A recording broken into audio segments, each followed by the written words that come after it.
Okay, kids, so we're back here. Last week the stream was very smooth, but yesterday and again today we have issues again. And last week I thought it was due to my computer not being defragmented, but I'm beginning to wonder if that was really the problem. Alright.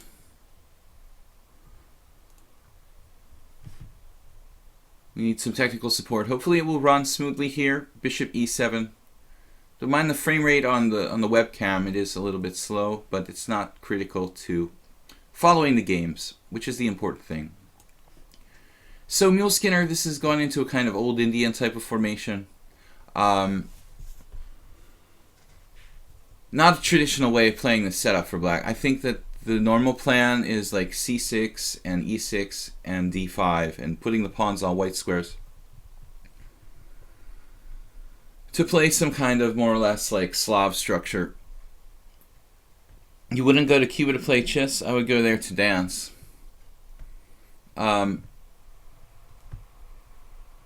I think he was just making excuses for not telling me. He was probably busy. It's always like, he's a Mexican guy, and, you know, I always joke with him. Everything is mañana, mañana. But, no, seriously, my friend, he's always late. He's always letting things go, and I think he just, like, didn't tell me about it fast enough.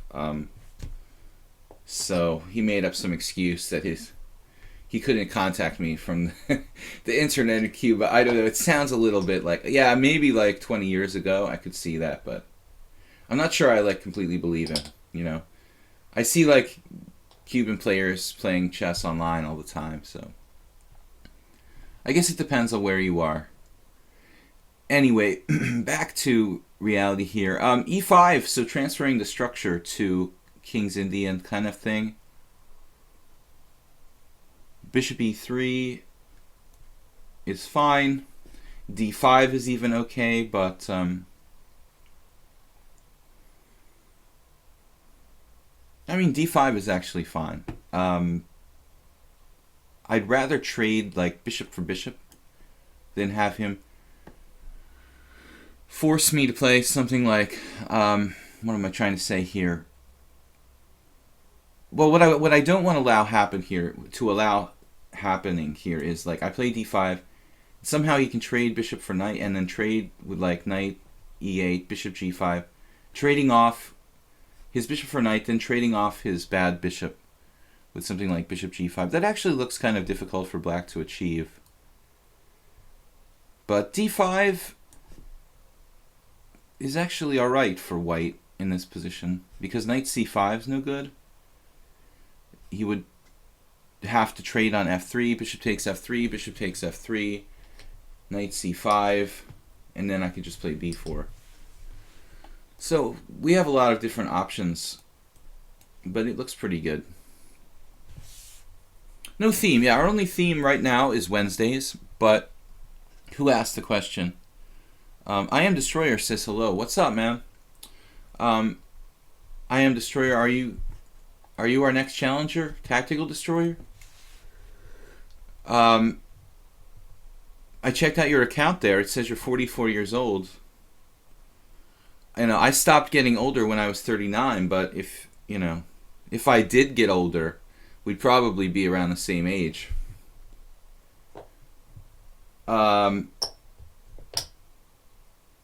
A5 and then knight d2. We've got a white square bishop exchange here, and so I'm not sure if this is the right plan for me or not. I am letting him trade pieces, but it is a good exchange for white theoretically. Bishop takes, bishop, queen takes, and my white squared bishop is a piece that I don't mind trading for his good bishop. Earlier I said that black usually puts the pawns in a kind of Slav structure in this setup with bishop g4. Mule Skinner's turned it into a kind of King's Indian where he's traded off his bishop for bishop here. Now he would really like to trade off like bishop g5, that piece.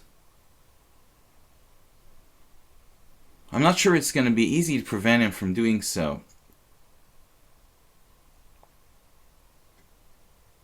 I think I might have to allow him. A3 to play B4. If A4, it's probably lost. The pawn is probably lost, so I don't think he can do that. A quick B4 for white will be a pain for black. I am Destroyer 1972. What is your over the board rating? Would F4 be good? F4 can be good. It's kind of anti-positional. You're attacking the head of his pawn chain. But that doesn't mean you shouldn't think outside the box sometimes. H6 looks like a preparatory move, trying to do some kind of bishop G5 type of stuff. Yeah, I mean, he's going to have to take some time and play bishop G5. But in that case, maybe I even take back with the pawn on E3. White has a significant advantage on the queen side. B6, I'm not sure that was absolutely necessary. And the other thing I could try would be G3. Speaking of F4, but I am running out of time here, and G3 is a little weakening. I think I'm going to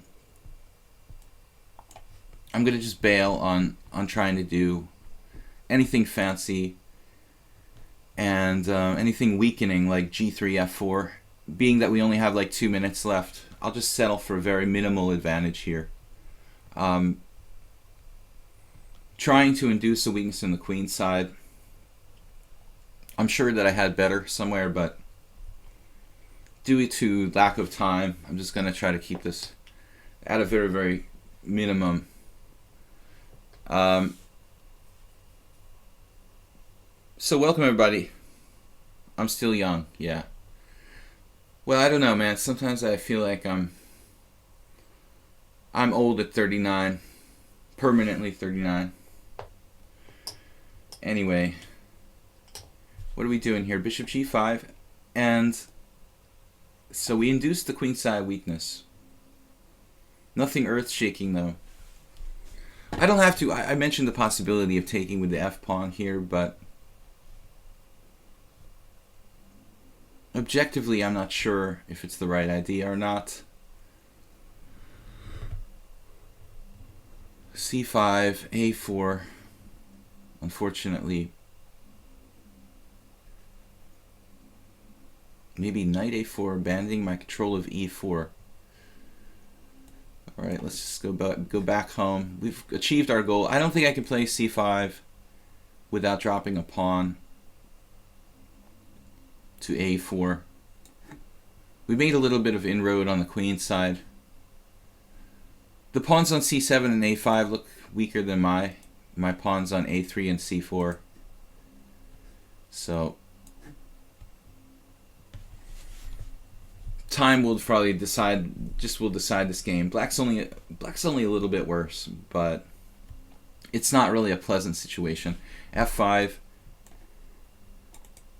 gives up the E4 square. He could play G6 and F5, weakening his king side a bit. But this kind of closed position, I think, it's pretty tough to play with so little time to play optimally. So he did play F5, and now we get the E4 square for our pieces, which is some sort of positional advantage, a kind of lasting positional advantage.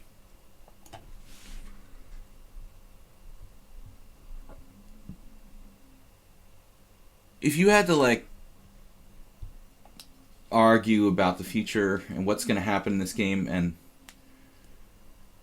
I would say you can again recapture either way on E3 there. I don't know which I like better.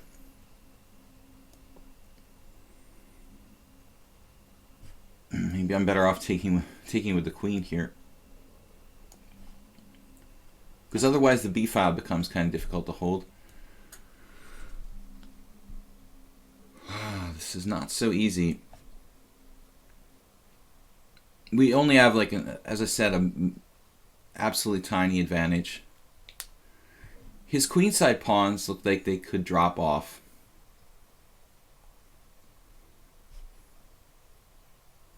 Then again, mine could too. The a5 and the a5 pawn, c7 pawn. How am I going to pick them off? I mean, knight b5 at some point, but not easy to achieve.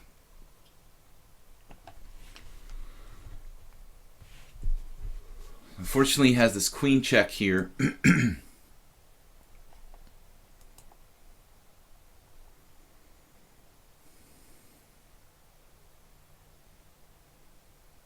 g3, queen g4.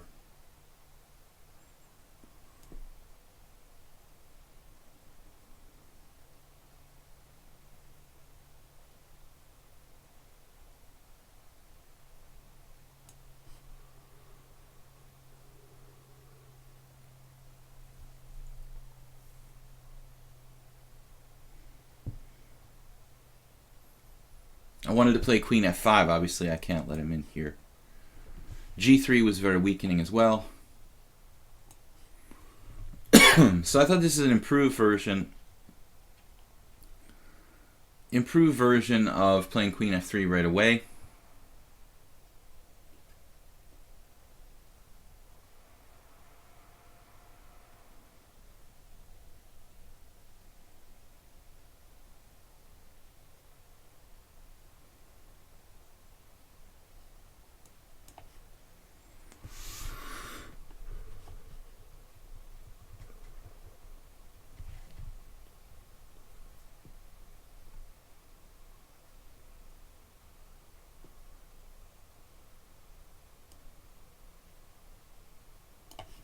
It's kind of a risky move by me.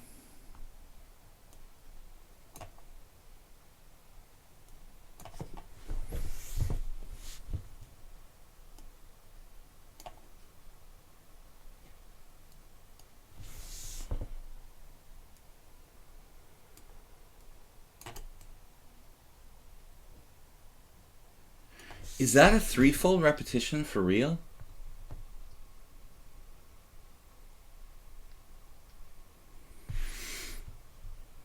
Are you guys sure that was a threefold repetition, really? Queen b6. My queen's on f5. King on g8. He played queen b6. And then again. Oh no. And then again. White's better here, but it's probably not enough to win. If we just double check with the computer, I don't think that I'm really better. I was going to play king f2 when the thing declared a draw by repetition, but I was afraid of something like queen c5, I guess. Apparently I'm a little better, but it's not enough to win. All right, tactical destroyer. Good game, Mule Skinner. That's only the second time you scored against me. Tactical destroyer from Denmark. 5-5. If you guys want to play anything between 5 and 8 minutes with a small increment, I do play up to 5-second increment with the faster games like this. Like the 5-minute games can have a 5-second increment. And if you want to play longer games, challenge me to 7 or 8 minutes. With the longest games, the 8-minute challenges make it just a maximum of 3 seconds increment. So Tactical Destroyer from Denmark. 1972. It's a good year. He's playing actually a line that I play. So this should be interesting. When I started playing this line like 5 years ago, or 6 years ago, nobody played it. And then it became very trendy. And I wasn't even looking. I think Caruana and other people started to play it with black. It's a little bit risky, to be honest.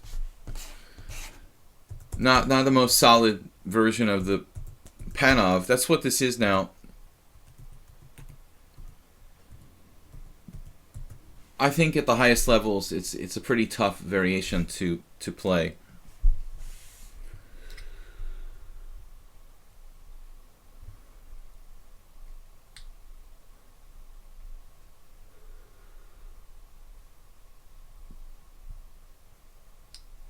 DST, what's with the sarcastic comment? He must be Kasparov. Is that supposed to be funny?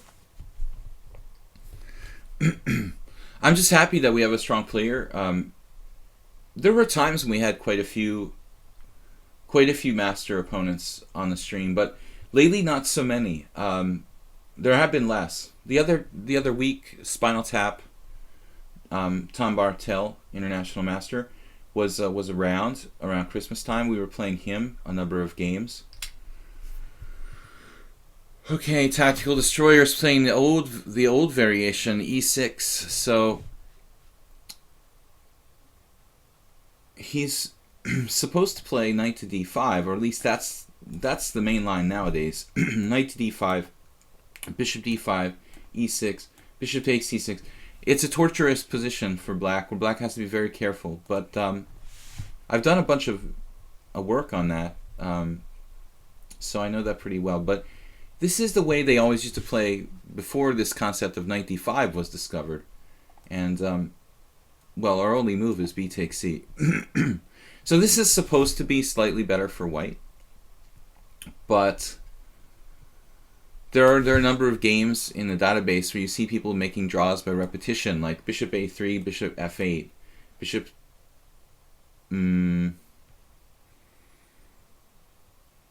How would that go, actually?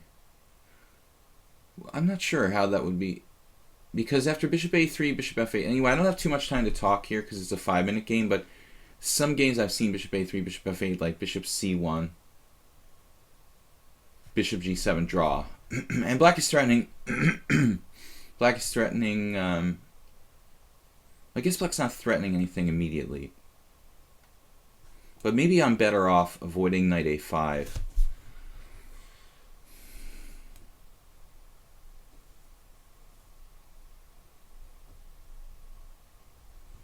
But on the other hand, maybe queen a3 is a move. I'm going to make a move quickly here. I don't want to spend too much time, but h4.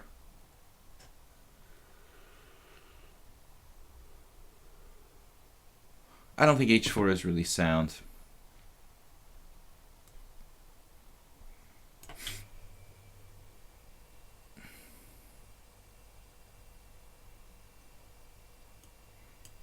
We can maybe get like a slight edge here. I'm just hoping for any kind of minor, minuscule advantage, because I forgot what you're supposed to do after e6.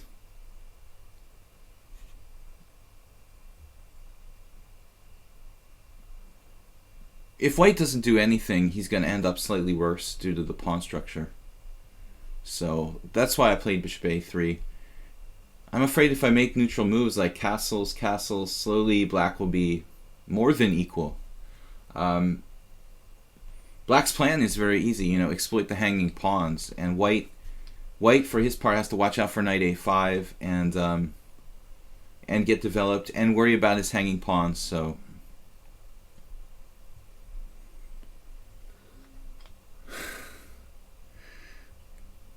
well, DST, I mean, I don't think 2300 is exactly a record. Mine is pretty low as it is. 2400. I'm at like my floor practically. And so it's not like he's 25 or something. I mean, I know that it's classical, not blitz, but it's not that high actually. It's pretty easy to get like to 2300 here. I actually think mine is like extremely low now. That's why I thought it was like a weird comment. I thought you were being sarcastic. I think our ratings are actually fairly low. Although the classical rating takes some time to achieve. Knight a5 right away. We could give up the white squared bishop here. I don't really have a problem with that.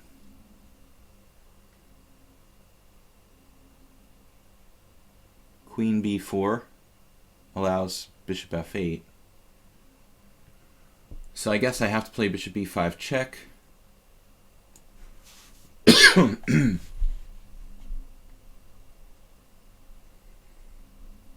queen a4.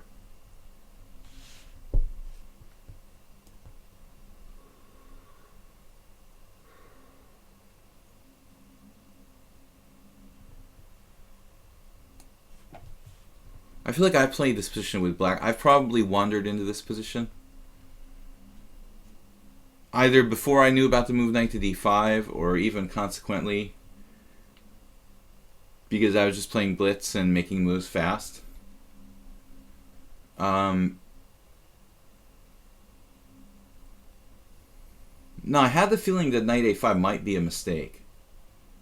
As I said from the beginning, I mean, I thought that bishop f8 was the normal move there.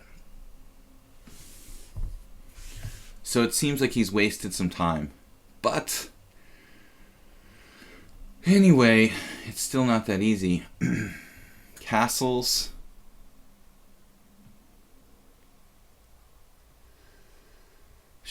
I don't know. I mean, queen d1, queen a5.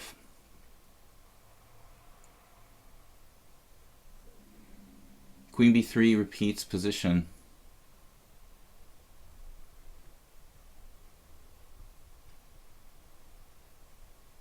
Castles I'll have to take. Wasting a lot of time again. There's no d5 or something dramatic here? No.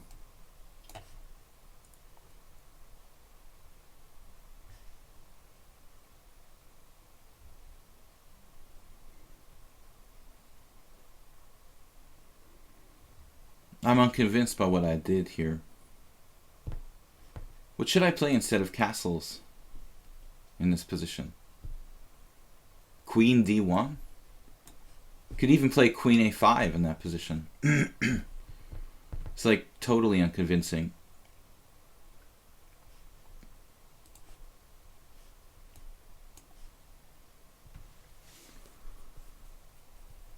Queen b4 does nothing. Black has the bishop pair, but he's trapped in the center. Queen b3 is interesting. Perhaps.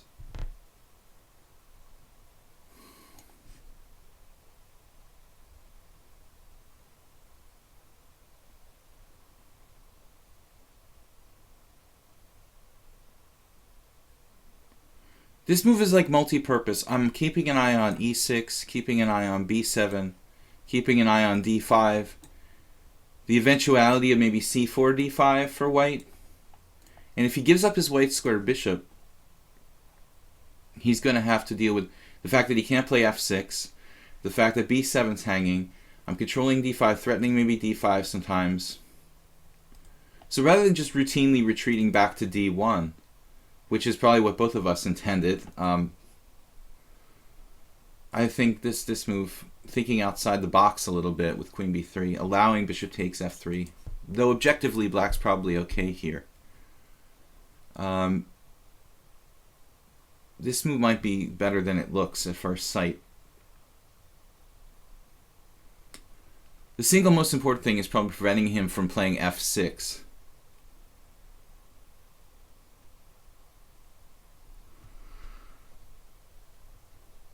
I think if you figured this out, if really conducted an extensive analysis of this position, black would probably be okay. Maybe even better somehow, but okay, he did this. And b5. Okay, so c4 is an obvious try. His king is trapped in the center. d5. c4.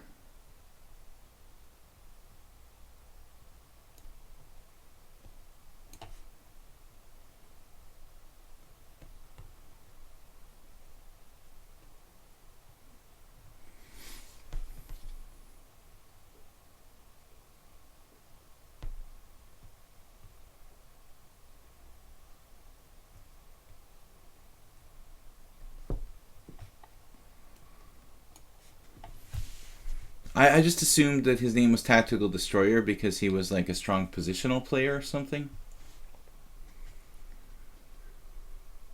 I have a friend, Grandmaster Zoltan Medved on ICC, who's like, he's just really, really good positionally. So he calls himself Taktikush. But maybe tactical destroyer is being literal. Rook d8.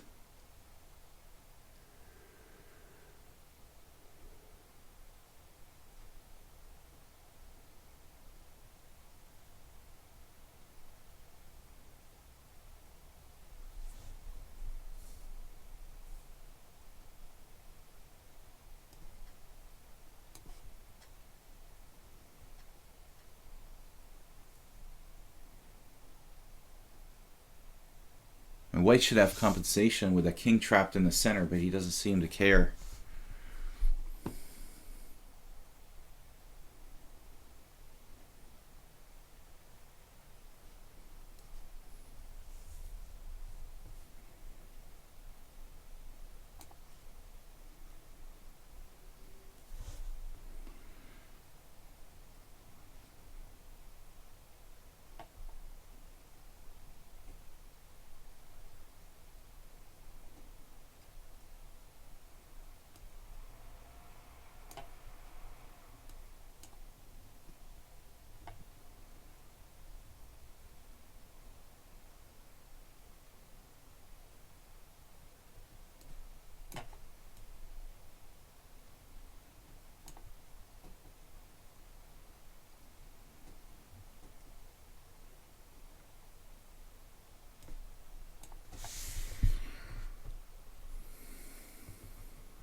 Yeah, I mean, draw is okay for me. You're slightly better here, so maybe it's a draw anyway. But I was gonna meet King E7 with Bishop G5 check. Anyway, interesting game, very complicated. I don't know. I mean, I thought I was slightly worse at the end, but interesting struggle. Thank you, Tactical Destroyer Suvik. So we started with 2 draws here, guys, today. Very peaceful sounding, but not peaceful games in any way. Suvik yesterday also played a really good game against me in a closed Sicilian with a different account. Rook b3, rook a4 seems more sensible. I mean, yeah, he has a couple different plans, but I'm not sure. I'm sure that both sides made mistakes in that game. It was a very complicated position and enjoyable. Khan,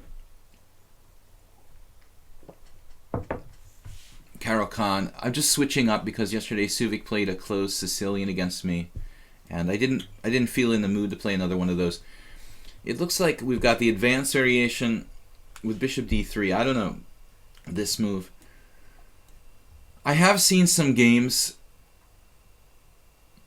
Maybe this particular opponent played a game with me. I can't recall. f4 right away. This variation with Bishop d3 was like always condemned in all the chess literature for exchanging pieces and allowing Capablanca's maneuver like Queen a5 check, Queen a6. White ends up with putting all his pawns on the dark squares with that dark squared bishop.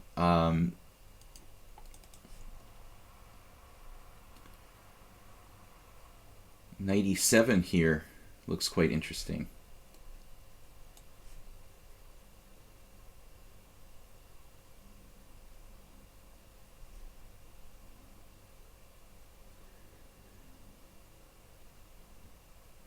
Now I can play knight f5, and knight h5 is not knight h5.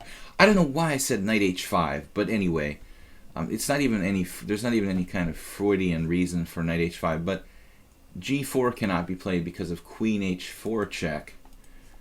Not exactly the same as knight h5, but I think I was thinking about playing h5, so I said knight h5. I am Destroyer 1972. This was tough e6 line. I don't know what the word is with e6, you know. I remember I had another game not that long ago, like maybe a year ago, in Blitz, where I messed up with white, I think, and just played a worse version of the game today. But it seems to me that white should get something somewhere, or else nobody would bother to play knight to d5. If e6 was good, then why doesn't everyone play that? You know, that's not really a scientific method of thinking, but a practical one. You know, so I would assume there's some way for white to get an advantage against e6. I don't think I found it, but we shall see. That's talking about the last game, the opening of the last game.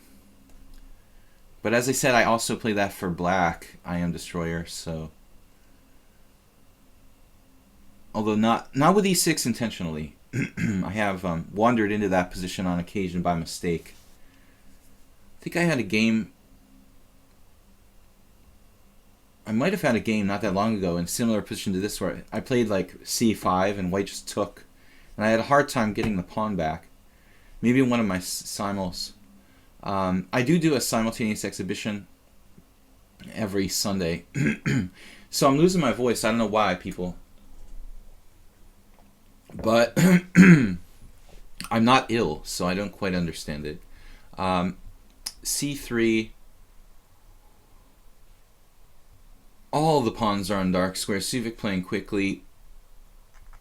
But the bad bishop, I was saying this yesterday, when you have enough space, I mean, even the bad bishop becomes a good bishop. And that's kind of the argument here for white. C5 break, knight d7. Black would prefer to put the knight on c6. That's why I'm spending so much time, not just making the routine move like knight d7.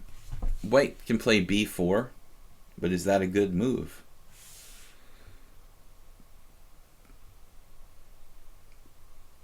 I'm spending on my time. What if he goes b4? You know, it looks awful strategically, but maybe it's not so bad. And therefore, that's why I'm thinking about c5 right away. Even if it means sacrificing a pawn. Probably not enough compensation, though. c5, d takes c. Knight d7, b4, a5, and what? I'm not even threatening anything there. So that's pretty unconvincing. Queen b6 is another idea. Now that looks a little more interesting. Kind of like queen b6.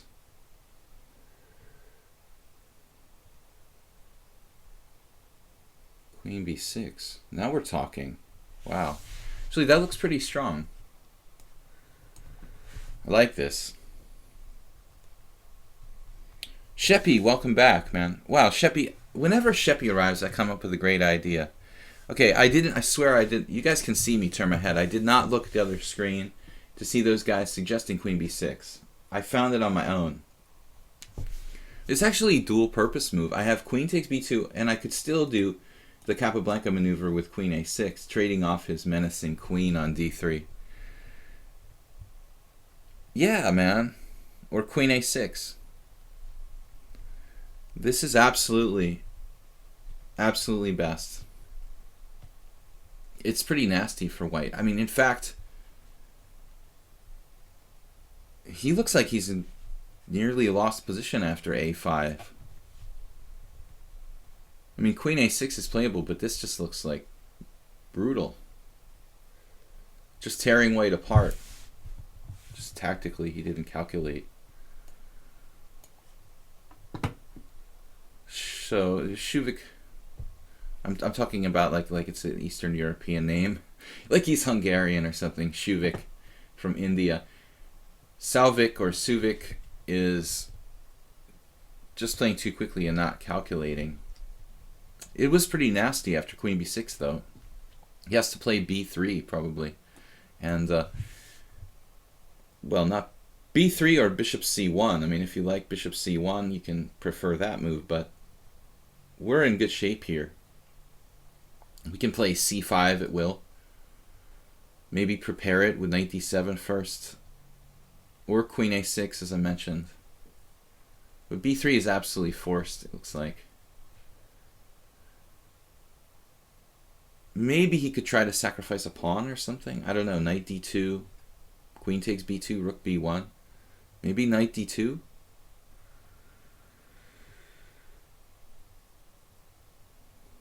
But b4 is virtually losing.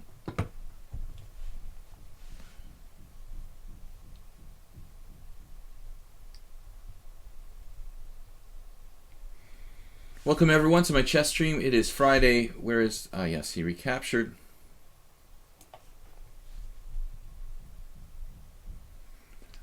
So we might face a little bit of compensation for white.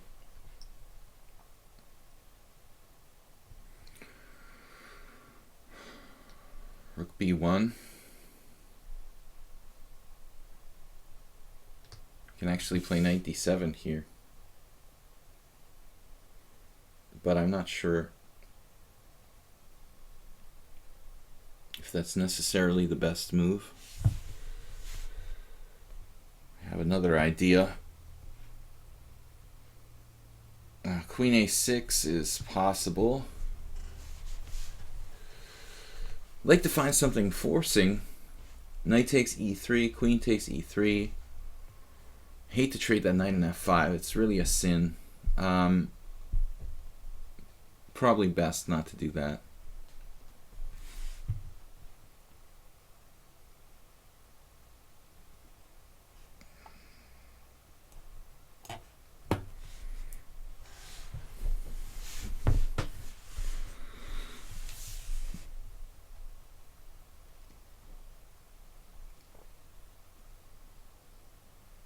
I didn't see any tactics. Maybe I missed something. Simplifying didn't really appeal to me, to trade the bad bishop on e3.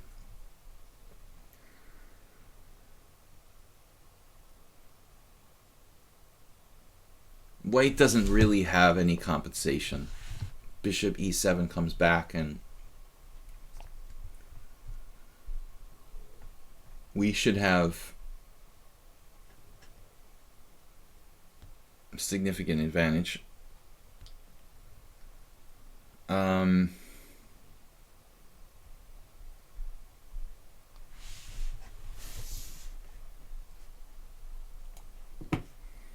don't know what else to do. He will have some counterplay against my pawn on b7, but I don't think that's really enough. Though my king is still in the center, his is not.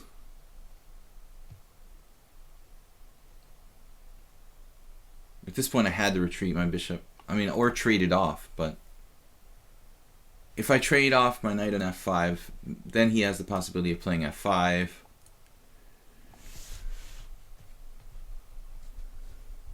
You mentioned that your rating on here for standard is rather low. So what do you consider your rating should be in here for classical? DST.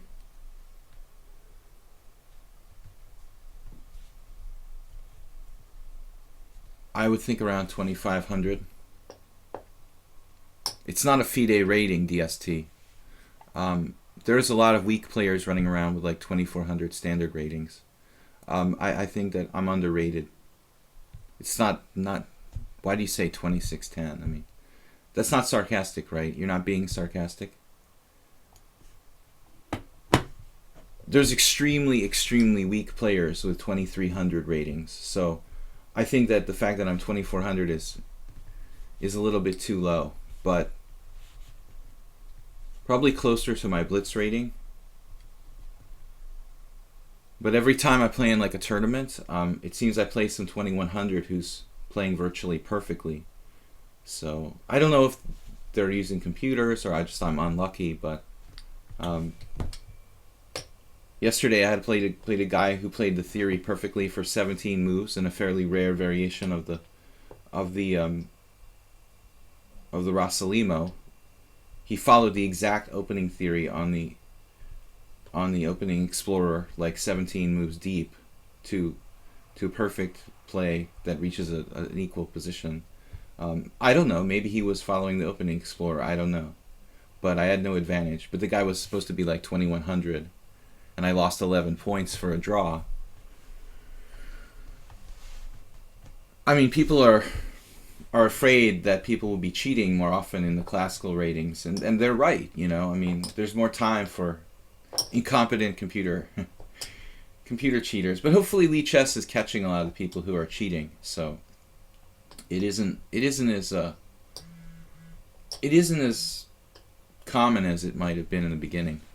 But I didn't mean to come off as arrogant. I hope you're not being sarcastic again with 2610. Obviously 2610 seems a bit exaggerated, but I mean, you have extremely weak players who are rated like 2,200, and I think that the 2,400 is a little bit low.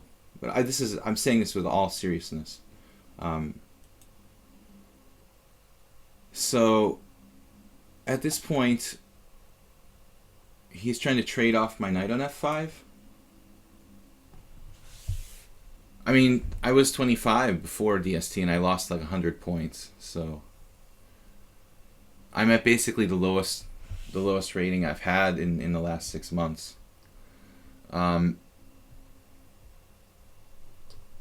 I haven't played very much rated games recently.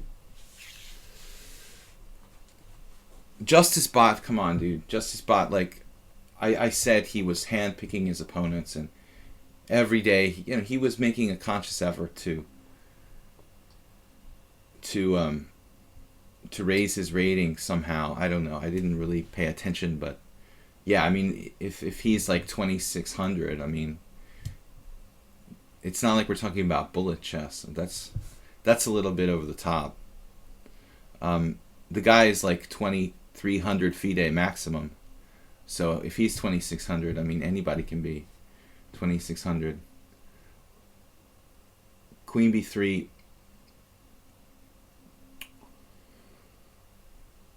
We have a little issue here with this knight in f5. What to do?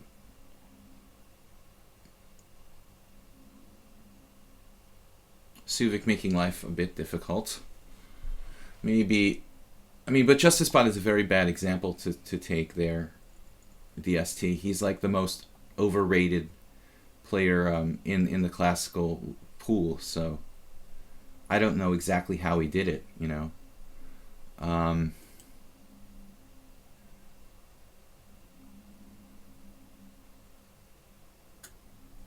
I'm having trouble deciding how to operate here. But I haven't seen Justice Bot in ages. Maybe he stopped playing on lichess. Normally I recapture toward the center in this type of structure, but if my king is heading, my head is kinging, my king is heading for g7, I thought, if there's no reason why not, maybe e takes f is a little bit safer here.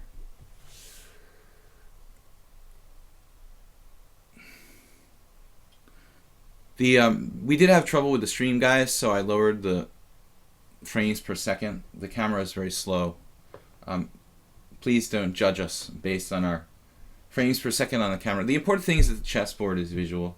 I don't know why I was dropping frames.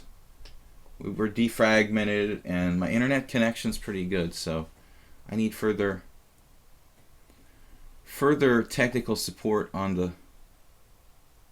And this guy's pretty good for 1900 down a pawn. What am I going to do now? Suvik almost beat me yesterday.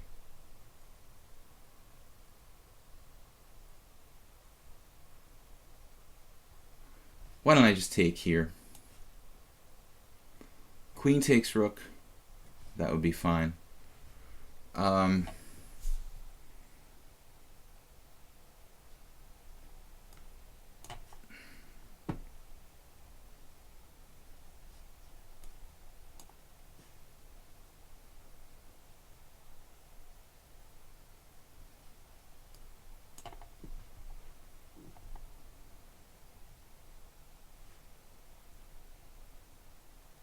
He's 1600 in blitz.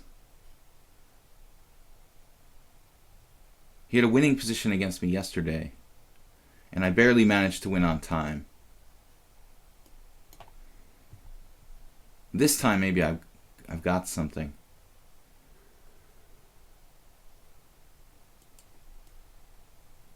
He's still got... What? I'm in check.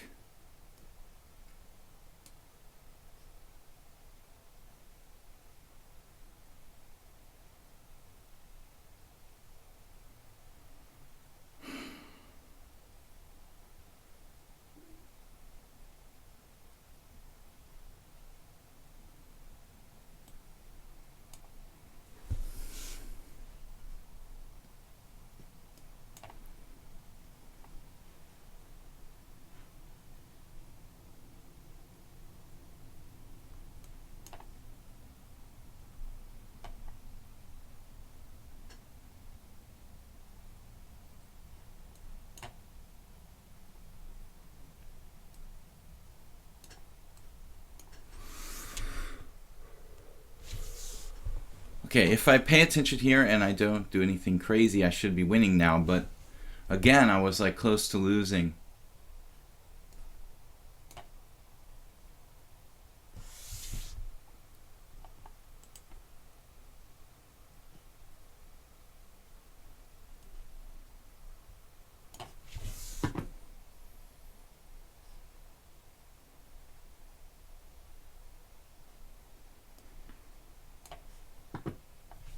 Man, Suvik is possibly better at some point in that game again. Extremely tough player. After a bad opening, I mean, you came back to equality or possibly even better, it looks like. Blue Crow 5-4. I almost lost on time.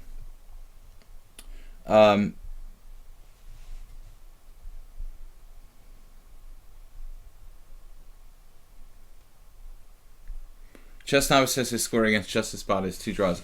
Were they unrated games, Chess Novice? Of course, he like flagged me in a drawn position. I was pretty pissed about it, actually, when I played with Justice Bot in the one rated game we played. It was slightly unsportsmanlike, and I wasn't really thrilled about it, but I wouldn't make a public scandal. I mean, it was blitz, and I felt he should have agreed to a draw or something like that. I don't remember. It was a long time ago, but although he's a very strong blitz player, I think that it's a little bit weird that his classical rating is so high. He like won almost virtually all of his games, but I think he was being very careful about who he played.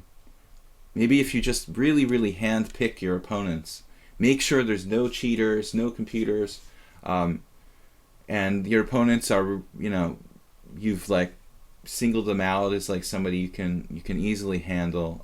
You could probably get your rating up to 2600.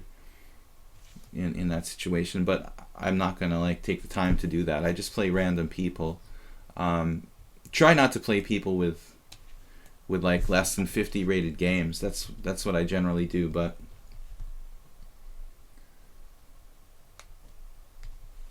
the standard rating now is lower than my classical rating. I mean, my classical rating is lower than my...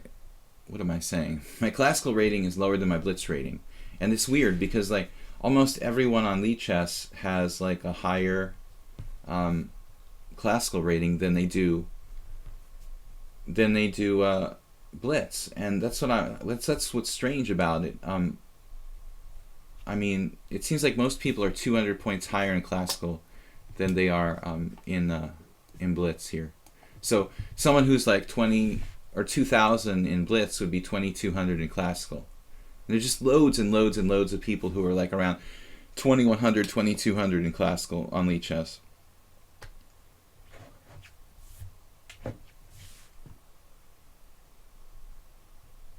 Bishop f4. Yeah, 2,700 is not that high for a FM. What do you mean not that high? He's like the highest rated player on the whole site or something, you know. It's not that high. For an FM, an FM is like, it used to be a kind of relevant title, but FIDE has destroyed it, you know. There was a requirement that people to get FM had to have a FIDE rating of 2,300 for 27 games, I believe. You had to maintain a FIDE rating traditionally of 27 games to get the FIDE Master title. And they took that away years ago. So now all you have to do is like be a 2,200 who got lucky and like had a really, really lucky run of results and got up to 2,300, even though like their real strength is around 2,200. Lots of people are FIDE Masters who probably like shouldn't be.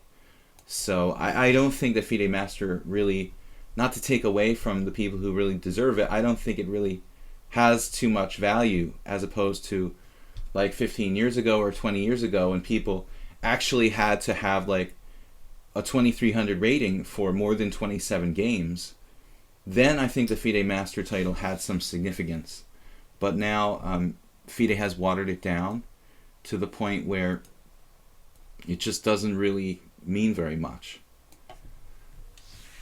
Anybody can like get their first rating of 2,300 by a lucky tournament or something like that, or just be a player who was 2,250 their whole life but won a couple games in a row and had a lucky event or something. So it should be back to the old way where you had to have, since there's no norms for FIDE Master, it should be a requirement of a minimum number of games maintained over 2,300, and that has been taken away. So anybody who just momentarily reaches 2,300 can automatically be a FIDE Master. I mean, it's a kind of travesty. This is actually a really common variation that I've played a lot. I lost the game in Zalakaros to this guy Sabo Attila in June last year. By the way, if anybody's interested in playing a really good tournament in Hungary, this year's Zalakaros Open, I just found out, will be in May, not in June. Which is bad because June is really nice. Like, the weather is really nice. May is not quite as tourist friendly here, but it's alright. So if you want to play a really good Open in Europe, the Zalakaros tournament in May, highly recommended.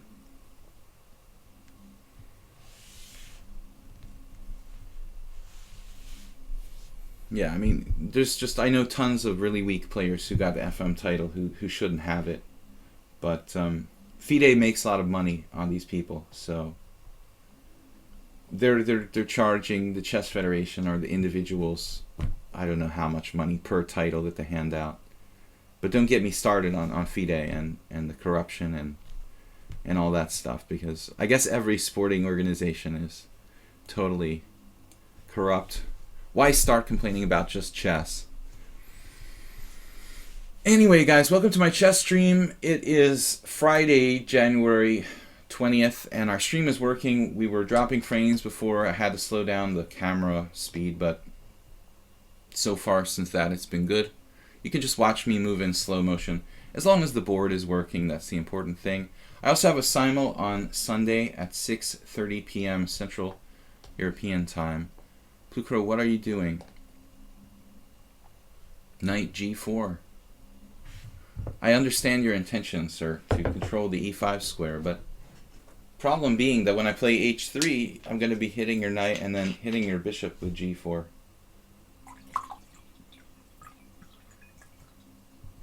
It's like a plan to play knight h6.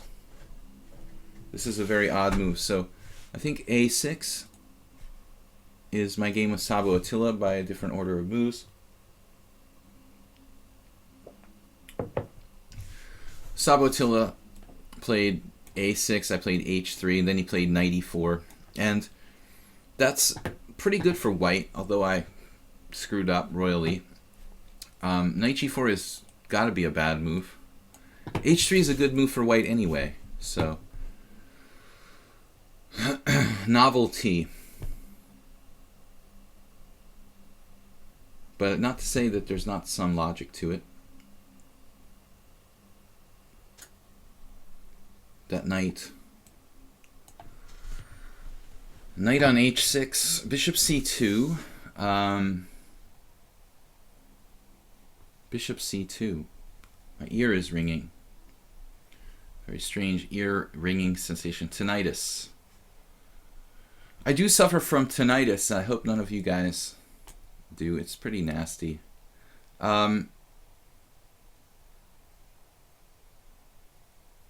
I don't know what black's doing here exactly. I don't like taking my rook off the A file, but I think Blue Crow has gone overboard.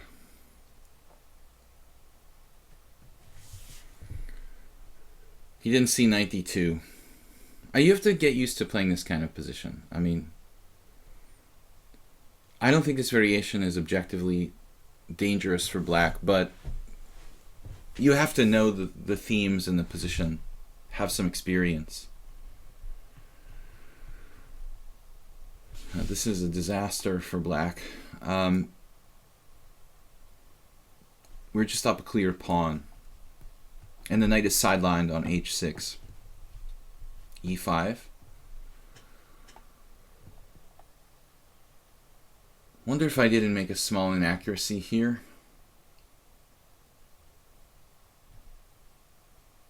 I mean, I don't mean to diss Justice Bot, the conversation we were having before, but come on now. I mean, he's like an average FIDE master. I don't think that FIDE masters should be like 2700 in classical here. Not a soft player to start with. Yeah, I didn't think so. Now the question is, though, what should I do? Knight e4 is actually worthy of consideration.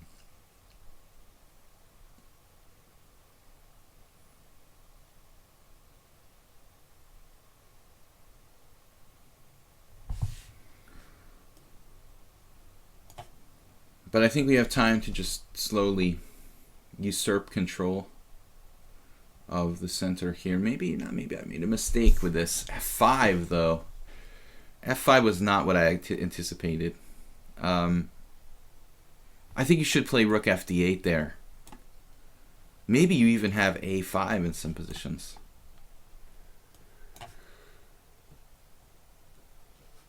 But I get to the d file here, and that should maintain some advantage. I think you should have gone to the d file before I had a chance to contest your threat of like playing knight to d3.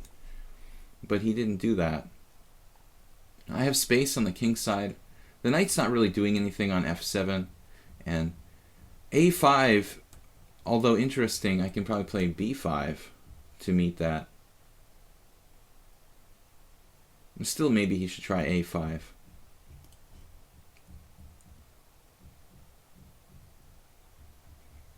I can at least keep the a file closed. This is his only source of counterplay here.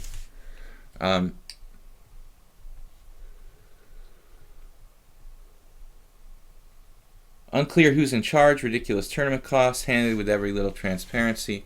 Local politicians given FM, IM titles. Yeah, I mean, the whole chess federation is corrupt, obviously. I mean, but this is nothing new.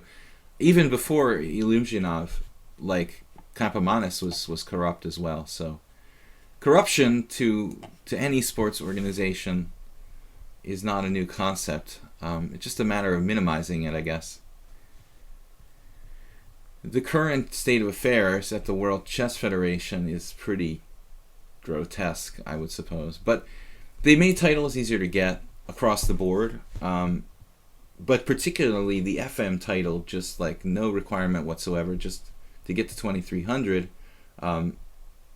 it's sort of lame. I mean, obviously they're just using this as a way of making money.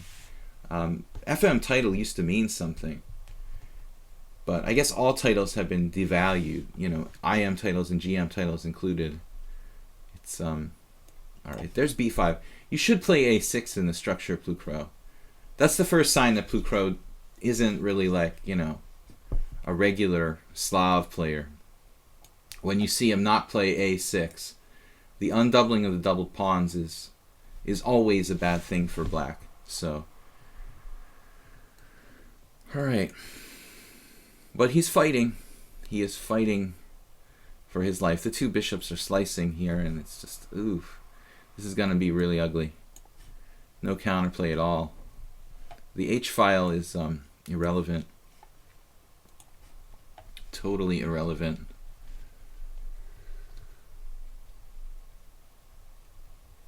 Yeah, no, you absolutely have time. This is not a really dangerous line for black. I just use it as something to play temporarily while I try to go back and learn the entire Slav. Rook H4. While I relearn the entire Slav defense,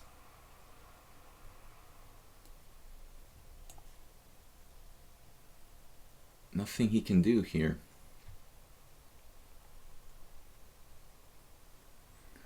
But we do have, we didn't have to play that move actually. I mean, I could just double on the 7th right away. But I figured we'd throw it in. So, all of it's standard Plukro up until the moment where you played the crazy knight g4. Should be a line that equalizes for black. Zen chess 2163. Zen chess. Let's play e4. We just played a Slav, so it would be nice to kind of mix things up. Sheppy says to actually get at FM, you do have to be decent. Well, it's all relative, right? Am I decent compared to Kasparov? Probably not. Yeah, I mean, okay, but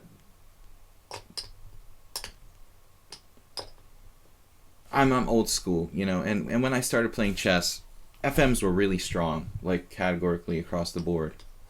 Now it's like an FM doesn't mean anything. You're like a national master.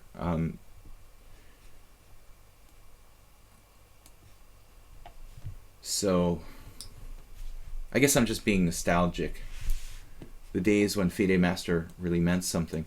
I achieved 2300 in 1993, and I achieved 27 games, which was the requirement for FIDE Master. But the wonderful U.S. Chess Federation didn't submit an application for me to get the FM title. Even though I was over 2300 for 27 games, the requisite 27 games, what am I going to play against the knight of... Okay. So, what ended up happening to me was a tragedy where I could have had the FM title in 93, and then the USCF didn't submit for my title because I didn't know, like, they had to. I thought it was, like, automatic. And then my rating dropped down to 2230 or something. So, I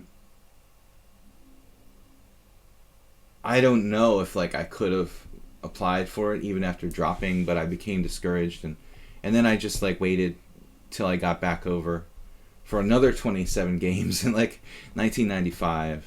I was, like, solidly over 2300. So in my case, took a while to get the title. I had to work really, really hard. Maybe that's why I'm bitter about it now, you know. It was like a big deal for me to get to FIDE Master. To be over 2,300 for 27 games in 1993, then not get the title because the USCF messed up, and then have to like earn another 27 games over 2,300. That was a big deal, you know, and now it's kind of like I see people who are like like nowhere close to that strength, who are like getting the FM title because they became 2,300 and now they drop down to 2,200 and whatever, you know. It's just like not the same world anymore as it was 20 years ago. But across the board, the World Chess Federation is just cheapening international titles and making it into it wasn't a money-making enterprise before, but they've turned it into, titles are now a money-making enterprise. Queen C7.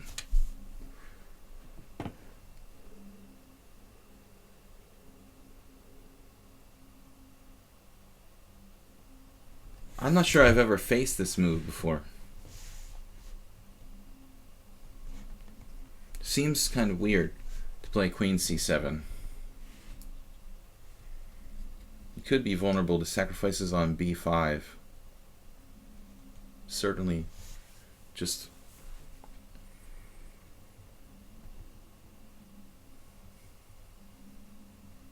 no particular point in Queen C7. Kind of neutral move that's typically played in some positions. So what now?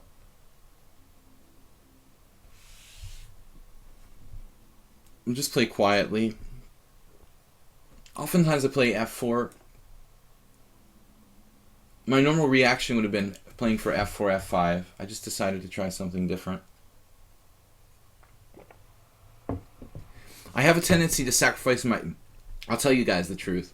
I have a tendency to sacrifice my E4 pawn a little too liberally, and I did so against International Master Farkas Tibor 2 years ago in the Hungarian Team Championship, because I really didn't take him very seriously, and just kind of sacrificed my E4 pawn for air and didn't really get anything, and I lost the game. I was very angry about it, so now I'm going to be a little more circumspect about sacrificing my E4 pawn in such positions. But having said that, this is for me. This is me trying something new.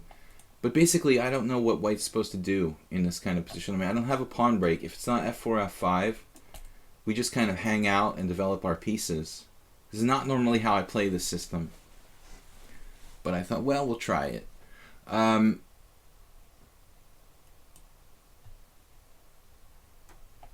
Though we could play A4.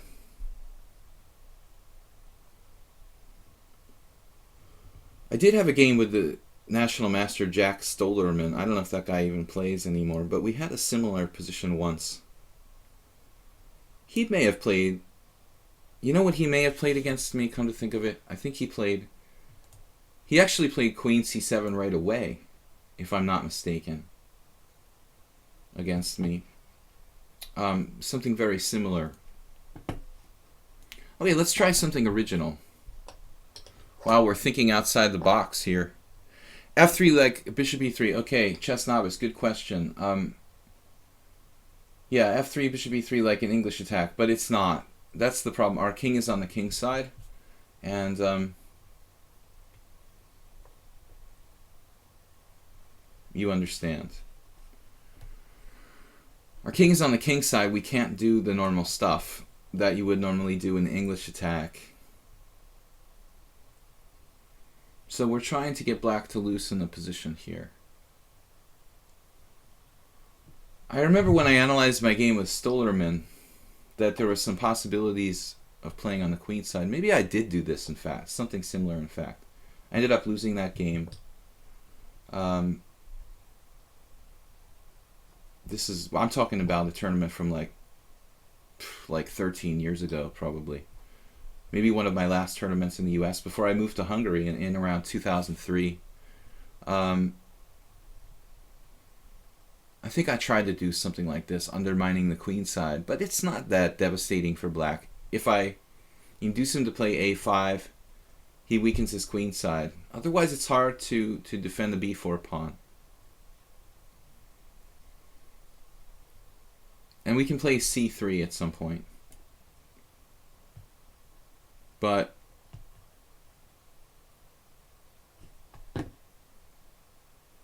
that's significant, though.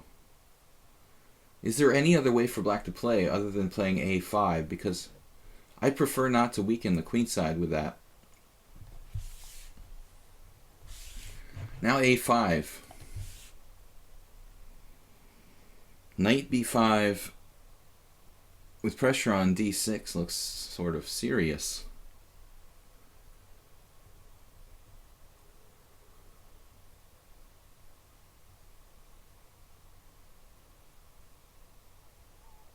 At some point I can play c3 to break the queen side. I don't know if I should do it right away or wait, but we are running out of time. This is a blitz. No, it's actually a classical. I think knight b5 was interesting right away.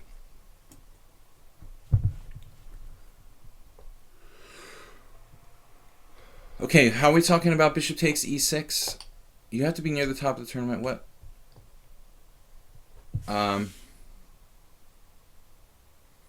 Yeah, I mean, if his bishop wasn't on c8, we'd have sacrifices on e6 at times. If you guys were talking about bishop b7, I didn't see, but there could be the possibility of bishop takes e6, though I will go on record as saying that most of the time it's probably not that good.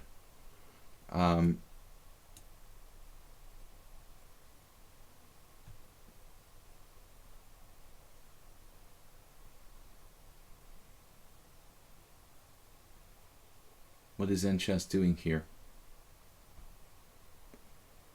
I don't know. He's threatening my e4 pawn at the moment, but his whole queen side is like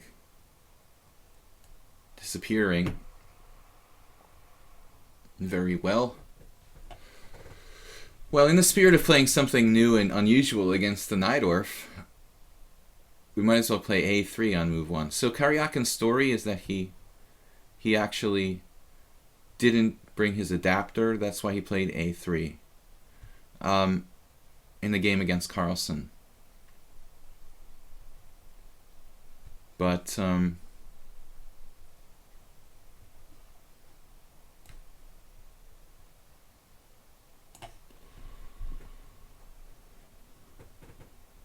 interesting position.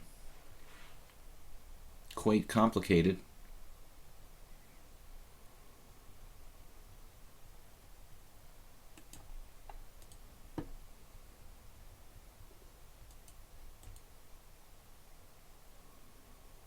But anyway, I mean, he didn't just invent a3 over the board. I mean, Karyakin must have had in his mind this idea of playing a3 at some point along the line against somebody. Check out Zen chess here with d5.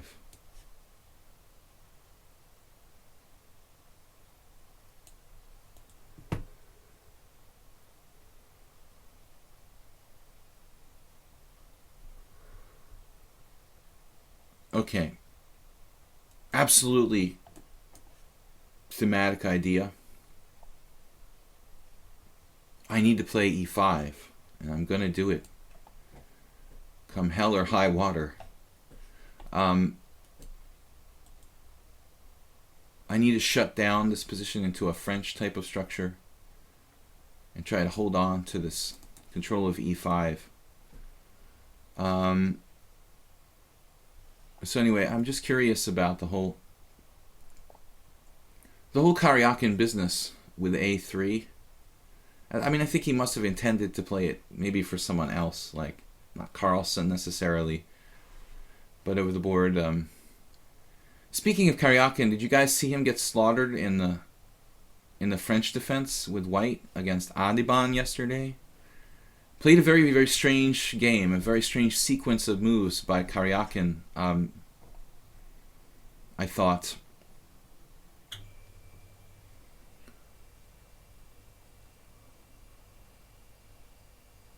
Okay, what are we doing here? Looks like we have a good game, but life is not so easy. We could get this is what made me think of Adiban, you know, the f6. It's a different position. We're a little better developed than Karyakin was in his game, in that French, but still. He got busted up, man. That's, I guess, why Karyakin is not world champion. Losing games like that, not something Magnus Carlsen would do, I would think. Magnus does not lose games badly like that. Like, ever. My knight is badly placed here. It's needing to get back in the game. This happens in the Slav sometimes, the knight on a2. Can reinforce the e5 square that may need protection. Zen chess. I don't know who Zen chess is. He kind of appeared recently. But pretty good player.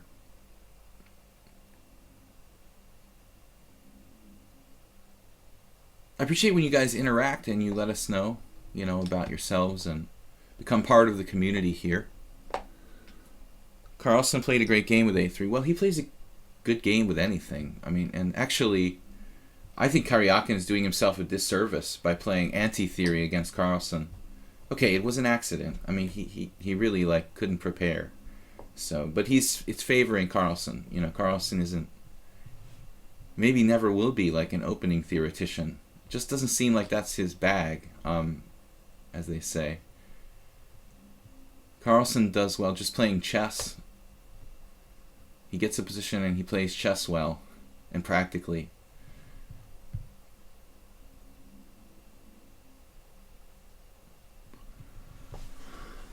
Well, black is pretty solid here. We have to give him credit for that. Structurally sound.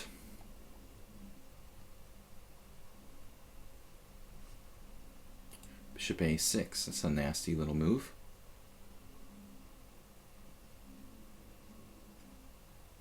But at the same time, you know, if he takes on a6, is my pawn going to be a problem? He's starting to win a piece here. You know, that is kind of an issue. Knight e2. How am I going to protect that pawn if it comes to that?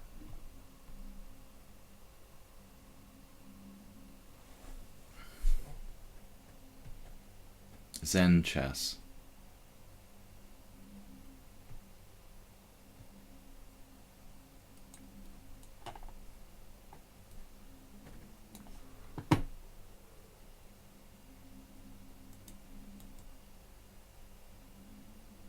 It's got me down to 34 seconds.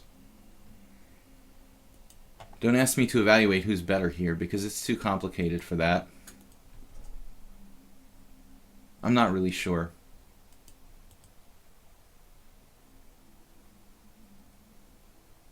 White has a little more space, sort of in the center. But the queen side is pretty deranged. Oh, knight a5 first. Quite awkward for me.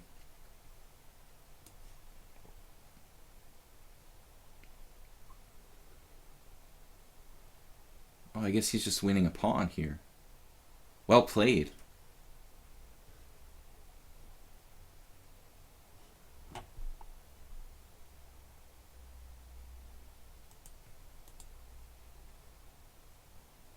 Yeah, there I made a mistake. I guess I should play knight c5 here. Not alert enough tactically. Although, yeah, knight c5. Knight c5 might almost win. Okay, he can move his queen and let me take the bishop on a6 perhaps. But he can't take on c5. It's like I made a mistake there. Bishop c4. That's probably a mistake by you. You missed a really good opportunity to simplify and maybe win a pawn on a4. I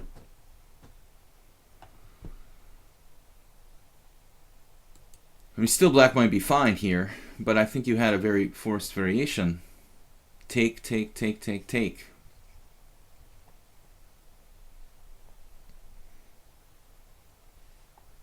not sure if I want to play b3 here or not.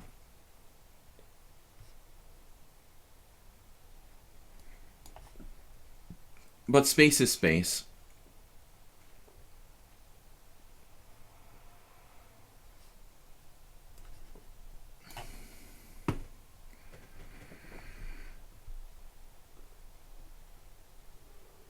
I was concerned about the weakening of the c3 square.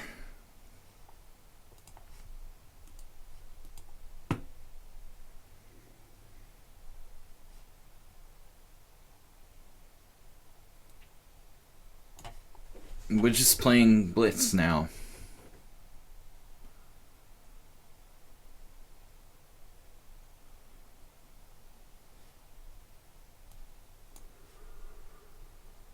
A knight on a5 is really annoying.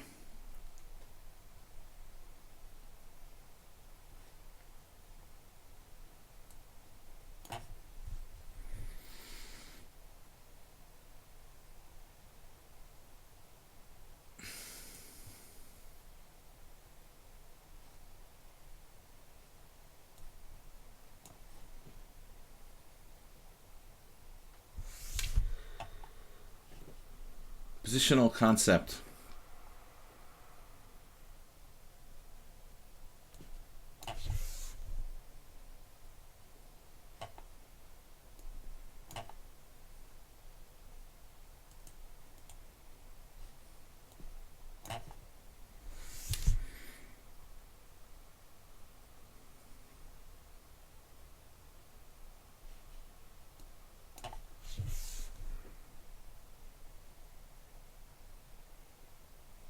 Oh, you're just winning there. Queen b6 check. I didn't see it. I did not see that, but it was just down to blitz. Alright, good game. Ghost Mine, Back to Basics, Milan Cry, Lazar College.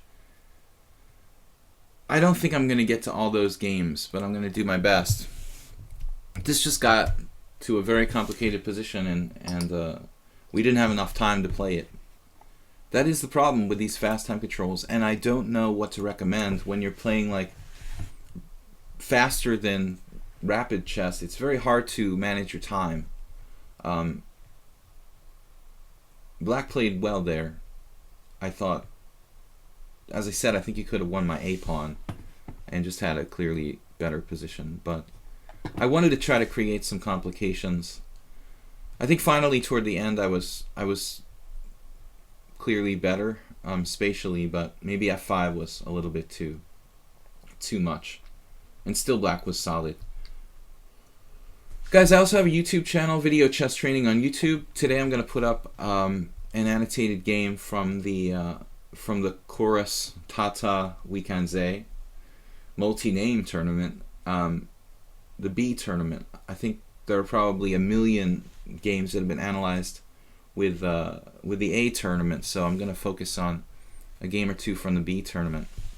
Ghost Mine h6. That is Richard Rapport style move.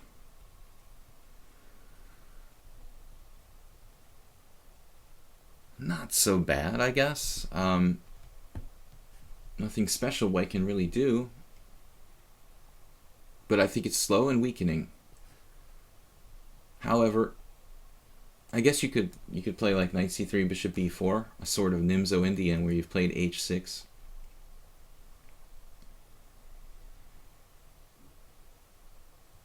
All right, let's try that.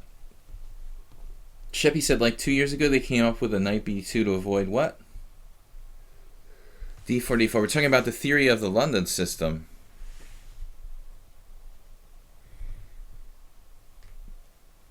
The pawn pyramid. Well, Gadakamsky and Magnus Carlsen are responsible for this London fashion. Yeah, I hate the London system. Extremely boring, and hard to play for a win against it. So here, Queen c2, fighting for control of the e4 square. Obviously, Bishop g5 is not in the offing to control said square, and it's a Nimzo where black played h6, kind of wasting some time. So here we have a couple of possibilities. Actually, b6 in the normal classical Nimzo is a good idea. This line is under investigation at the moment, but I think that here, the inclusion of h6 and knight f3, if we took away those moves, we'd have a kind of topical variation of the classical Nimzo. b6, e4, c5. This is becoming interesting, and there was a recent game between. There was a recent game where Tomaszewski won with c5 there, but I think that h6 knight f3, this inclusion of moves, can't possibly benefit black in any way. But the main idea in said variation was c5, and then like black playing queen e7, kind of a revolutionary system against the classical queen c2. Bringing new life to the idea of b6 in the classical Nimzo, Tomaszewski.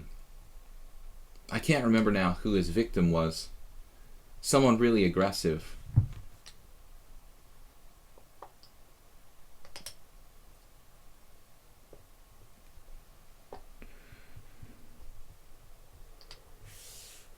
Pretty much made all the 2300, 2500 players pick up, as well as players like Kamsky and Carlsen. Yeah, notably here in Hungary, the positional grinder Ferenc Berkes is playing the London system. He played a game in Zalakaros last year. I thought was like beautiful model game. Berkes doesn't really have openings, I mean, he plays dodgy stuff like Alekhine's defense with black, and probably the guy would be much higher rated if he had a really high level repertoire, but for whatever reason he just likes to avoid main lines, and he hovers around 2600. In that sense, it's kind of similar to Kamsky and Carlsen. Carlsen obviously is world champion, and he has a competent, or shall I say, he has a very, very decent opening repertoire, but none of those guys, what they all have in common is the fact that they're not really specialists in the opening. Berkes, Kamsky, Carlsen, the only semblance of a weak point in their game is their openings. And they're attracted to the London system because they can just outplay people from an equal position. Now Ghost Mind. Well,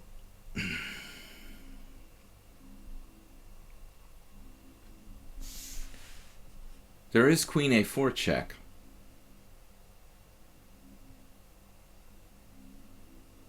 But he has played a6, which will help to save him from losing a piece in some variations, where I'm trying to play like knight e5 and maybe win the knight on c6. So I guess we'll just try to trade toward the center and nullify this bishop on b7.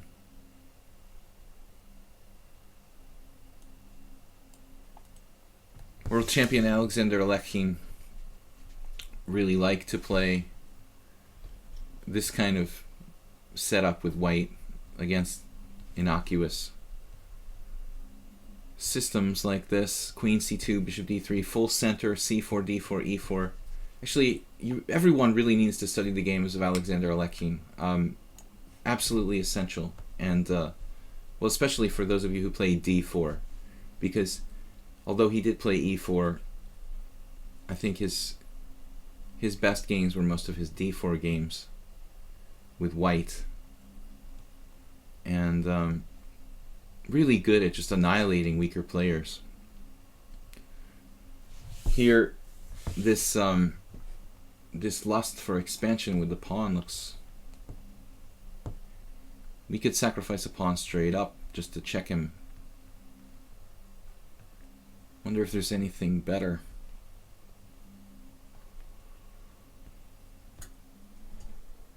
No place for my knight to go. This guy has nowhere to go. Queen b3. Could force him to give up his bishop, or maybe not.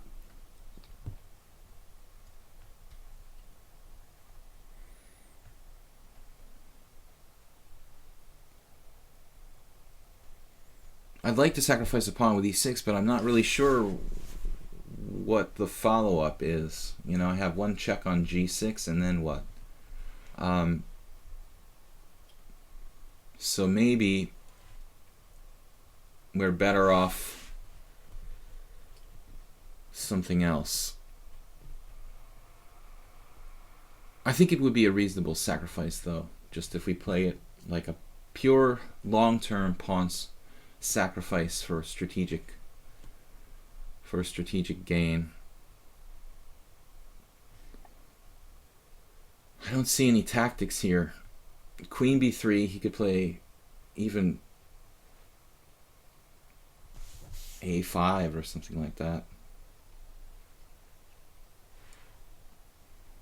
Queen b3, a5, knight takes d5, knight takes e5. That's not so clear though. Knight takes c7 check. Queen b3, bishop takes c3. Okay, this is good enough. I was thinking about this though. Knight e2, regrouping to the other side, bringing all the white pieces over to the king side. It's certainly possible to play e6 though. You can sacrifice this pawn. I just didn't see a convincing finish. Bishop g6 check, king f8. I don't see how you put black away there. So I'm not sure it's really correct. Considering a3 asking for the bishop pair, well, a3 is kind of lame. He could play bishop e7 and just go back. Probably not. It's probably a useful move, you know, for black to retreat the bishop back to a7. Now he's actually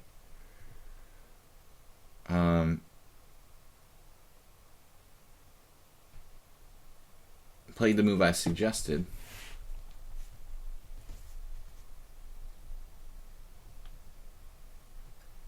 But he's had to sacrifice his central pawn. And there are some tactical tries for black, which I don't think should really be sufficient. But perhaps he gets some compensation.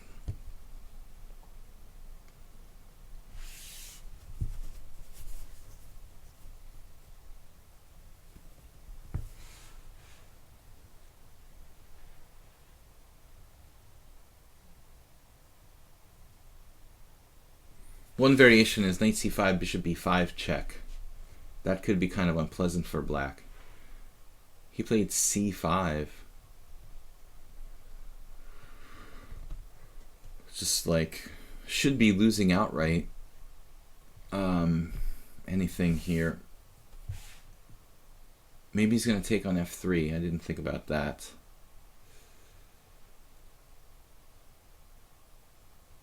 But once again, I mean, everything's reasonable. I'd rather not take on c5 though. I guess a3. So his idea is to play like knight takes e5 or something? a3, knight takes e5. There's no knight takes c7 check. Strange situation. No obvious crushing blow for white. But lots of good choices. Knight takes b4 really is the simplest. But there he has bishop takes f3, messing up my king side, you know? Anyway, a3, knight takes e5.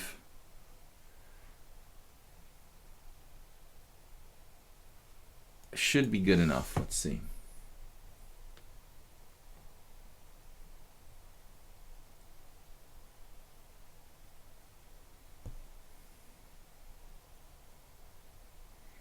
Is this bishop going to get trapped? He also has a4 there. Maybe he could have played a4.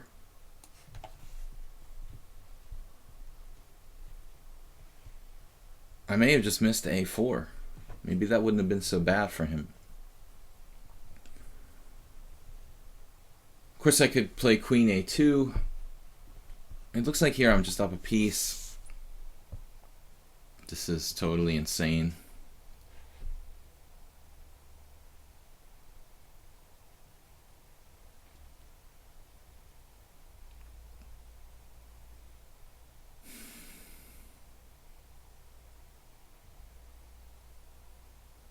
Any number of moves should be good.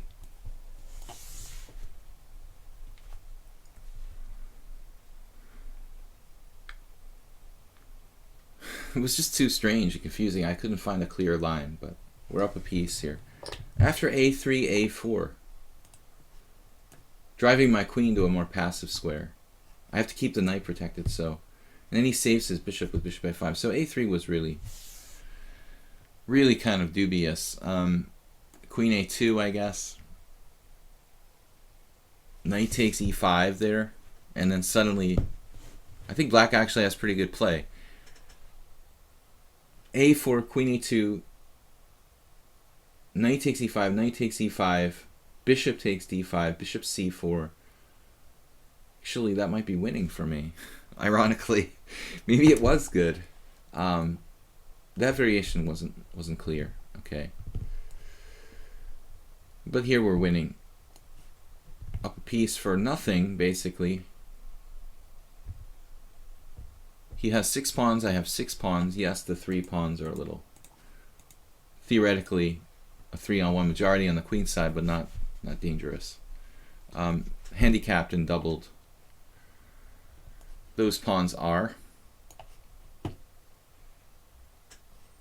hard to get through. Hard to get the majority through.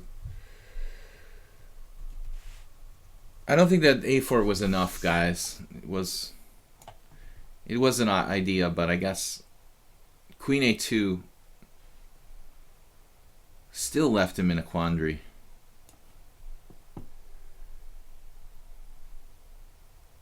I still didn't see anything for black there. We have time for at least 3 more games.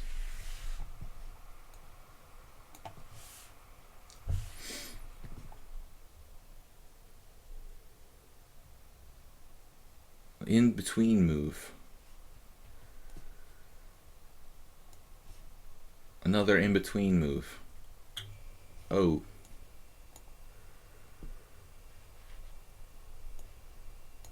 This won't take long.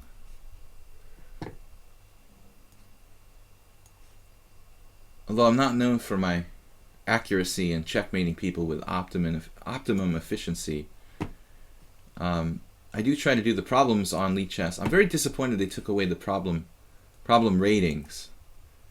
But what's funny about it, though, and kind of ironic, is there's no mate here. It's really annoying.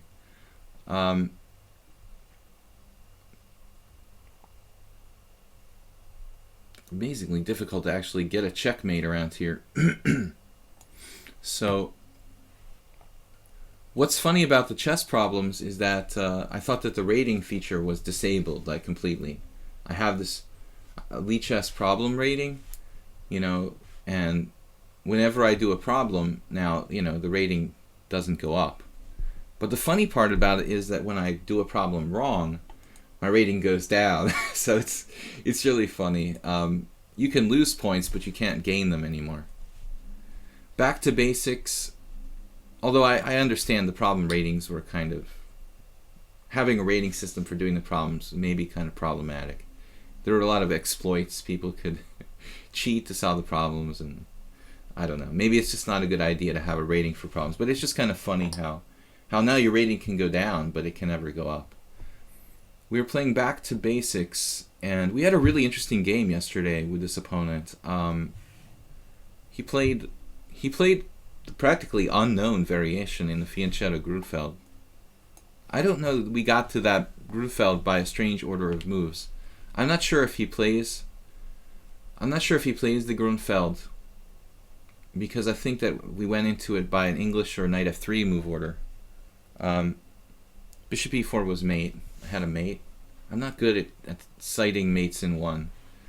Okay, so let's try something different. Well, we'll see. If he goes for Grunfeld, that's another story.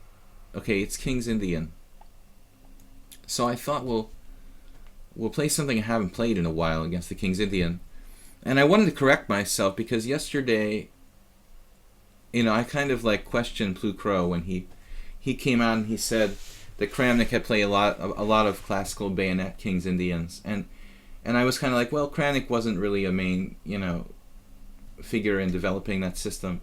I mean, maybe I was wrong. I mean, I was looking at it because I wasn't sure about it, and Kramnik did play a lot of important games in that bayonet King's Indian. So I wanted to say that Plu Crow, you're actually right about that. I mean, I don't think he was the first.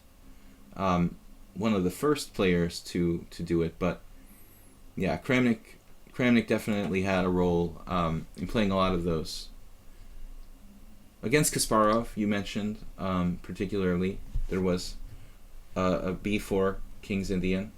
I think Kramnik beat him. So Kramnik's repertoire with knight f3, he did do the series of books or whatever, like knight f3 according to Kramnik. Halifman has his own, right? What am I doing here? e5 right away from back to basics. This is like a mistake, right? I don't know why I castled so early. Well, I don't know why not back to basics. But I think this is a mistake. But it could be construed as a pawn sacrifice. Rook takes d5.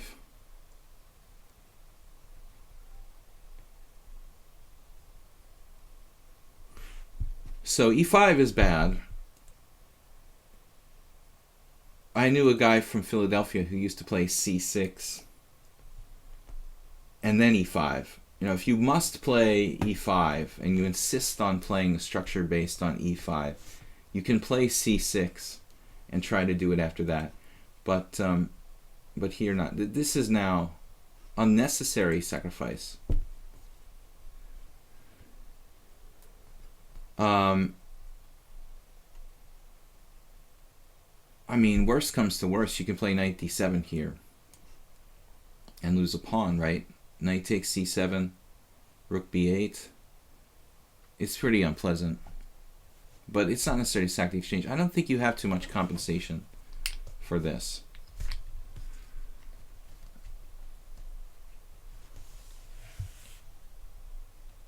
Milan is speaking Serbo-Croatian, I guess. I play at least 2 more games. Yeah, you guys are probably communicating together, Lazar and Milan. I'm going to play 2 more games. Yeah, so got the team Serbia, Milan Kraj and Lazar Kolic. At least 2 more games. Yeah, c6. So I don't really want to help black to develop here, but the other options would shatter my pawn structure. This shouldn't really be a problem for white, but I'm a tiny bit behind in development. So I want to be a bit careful about this. I could trade on f6, give up my bishop, but then the dark squares are quite weak. I don't want to be thoughtless. Rook c1. Perhaps this is a useful move to include.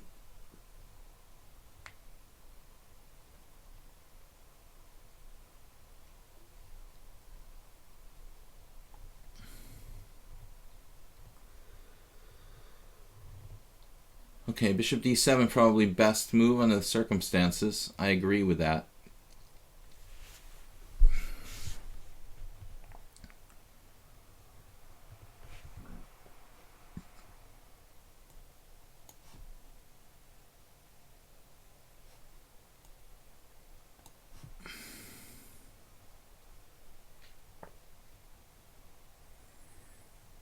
But it's going to be hard for him to generate counterplay in this symmetrical structure.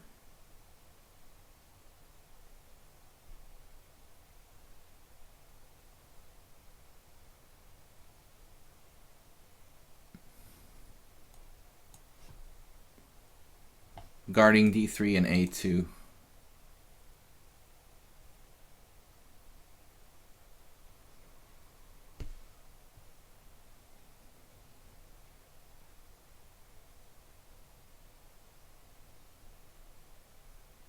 When you do face any variations with bishop g5 by white, I feel that after years of playing the King's Indian, I mean, it's kind of basic, but it's usually not really in black's best interest to play e5. Setups based on e5, setups based on the Benoni tend to be better against bishop g5, but maybe maybe there are exceptions. You can't really do anything about, say, something where white plays bishop g5 later after the classical King's Indian move order. Black plays e5. White plays d5. And white subsequently plays bishop g5. But in variations where white plays an early bishop g5, like in the Samish, in the h3 variation, and the Makaganov, and the Smyslov system, which I play like with knight f3 and knight c3 and bishop g5, I think black is best served by not playing for an e5 type of structure. So, although it's possible to play c6 and e5, like I mentioned in the opening, I think black's better off not trying to force that structure with e5. Here he made a kind of radical mistake. But in general, like, even in the normal Samish with bishop e3, I would prefer the c5 lines.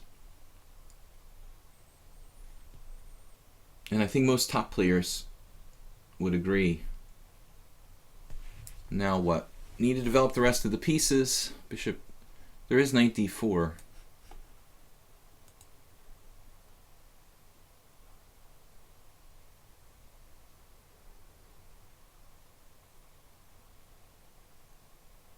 Where to put my bishop here? Well, we'll just keep it simple, I guess.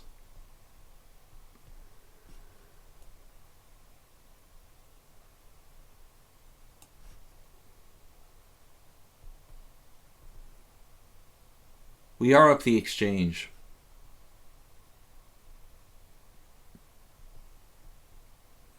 In any kind of endgame, I'd rather keep my king kind of in the center rather than castling routinely. This bishop is not a prize. The bishop on e2.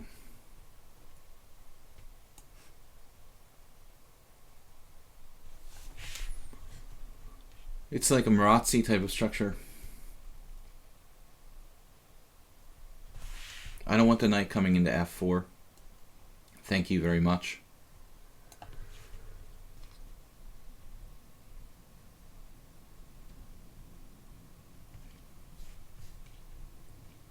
But he's doing the best he can to get counterplay. I mean, I really admire black's fighting spirit here. You play knight ge2 instead of bishop e3 when I played the same as Sheppy. That actually happened with me recently against international master Tot Ervin.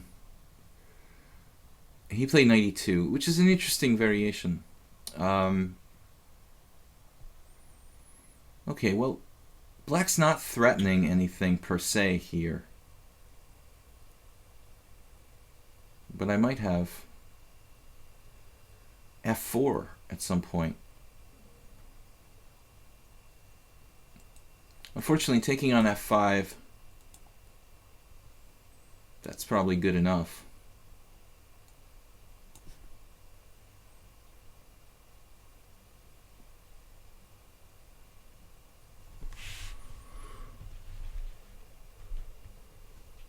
Eliminating the knight on d4 at some point. I mean, I should probably bring myself to play bishop takes d4 and maybe bishop c4 check and something like knight d5.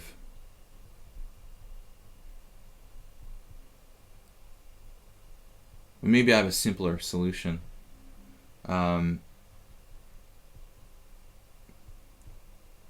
Bishop takes d4, pawn takes d4, knight b5.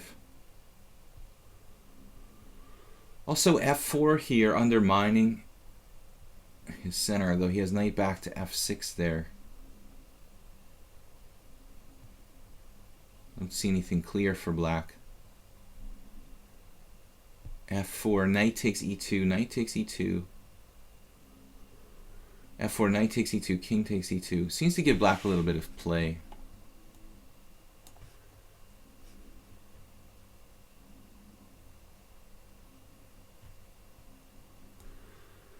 Check.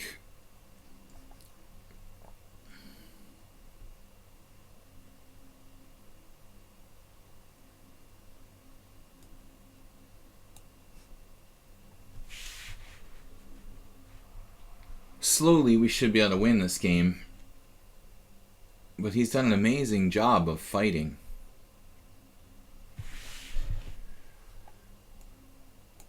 Blockade.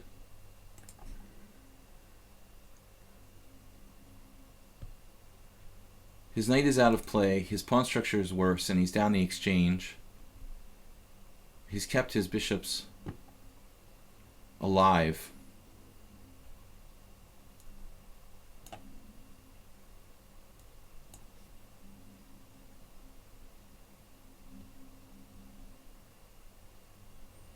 Shouldn't be quite enough for black.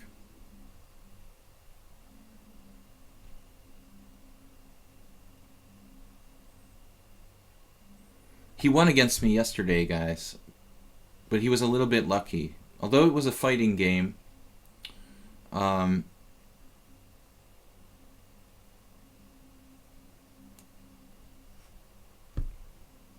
was winning, but the position was too complicated. I was too low on time, and I couldn't find the right move.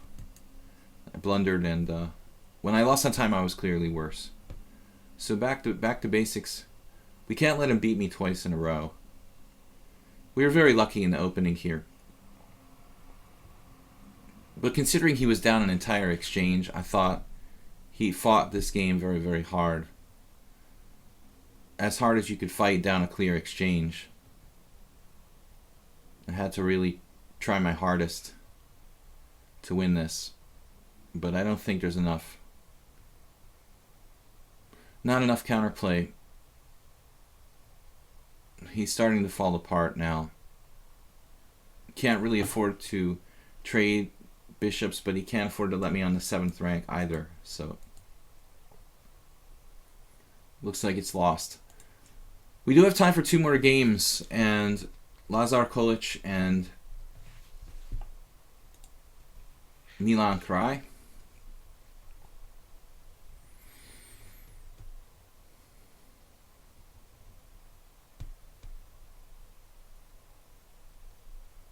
As Larry Christensen says,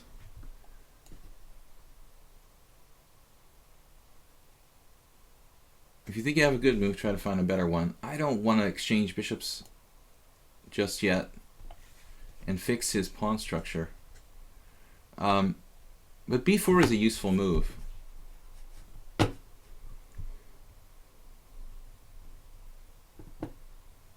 We're threatening b5. We could play a4.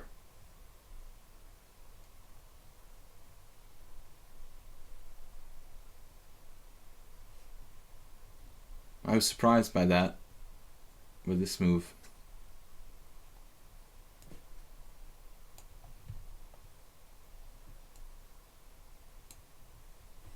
I think first things first. Well, he can't play d3. The pawn can't move. We're just winning. No need to blockade it. But I can blockade next. And that should be over.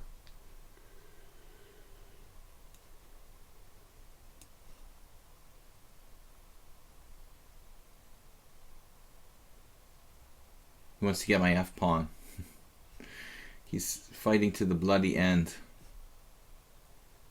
He can use the king for something constructive. Holding this pawn, might as well. If h5, h4, no counterplay for black.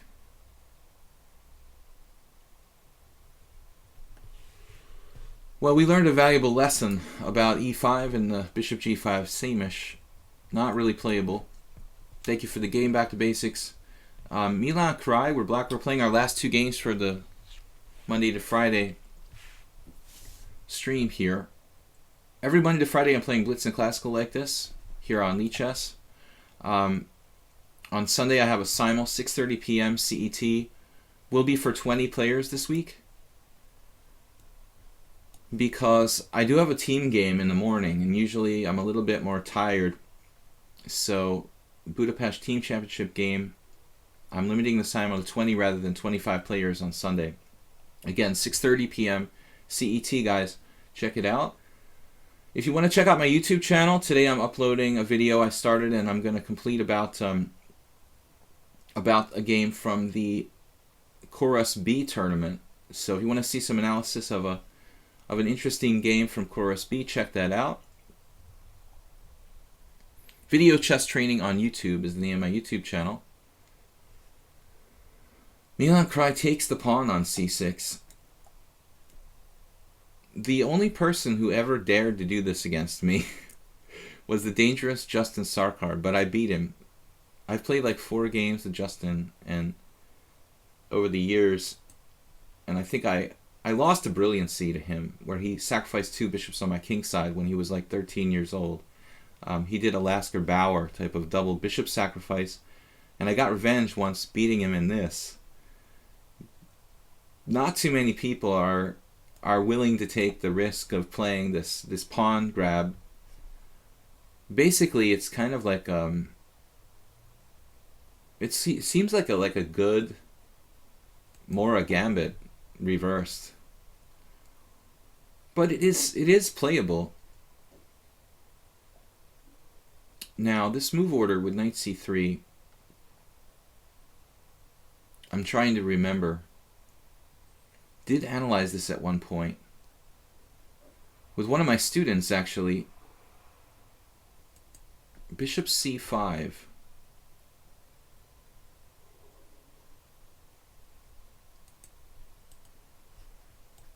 I don't know why I'm thinking so long.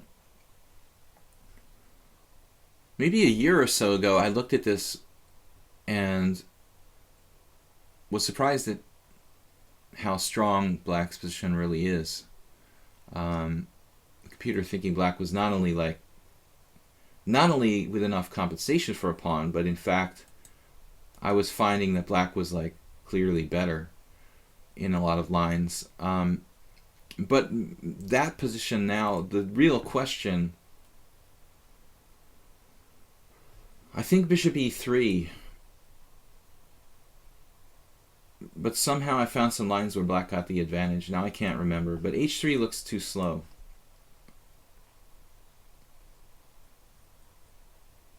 h3 looks too slow.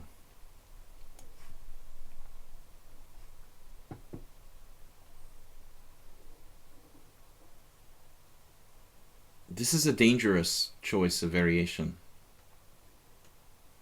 You never played c4, and you'll never play it again. No, okay, but I mean, c4 is great, but I think after c6, you should play d4, or pretty much any move that doesn't take on c6. Transposing to the Panov,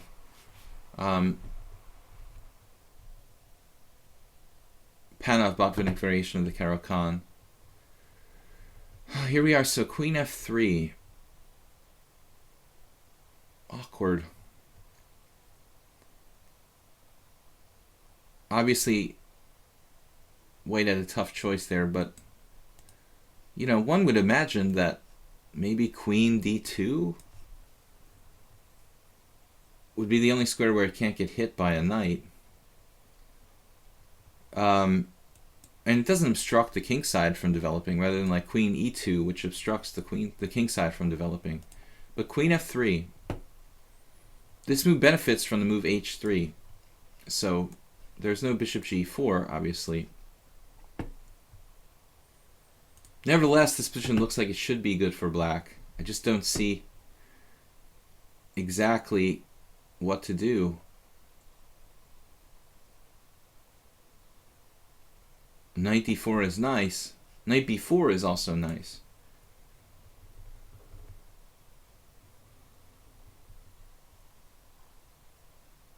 Knight b4. I wonder if he couldn't play like knight a4, queen a5, knight takes c5, where I have no good discoveries. That's pretty insane.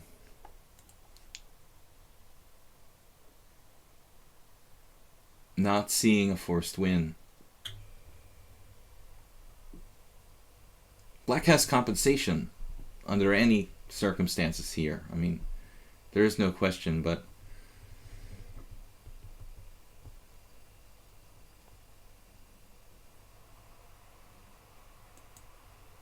I could play this sort of stupid variation, knight d4, queen d1, knight b3. Queen takes b3, bishop takes g, f2 check, followed by bishop takes g1, winning my pawn back. But that hardly seems critical.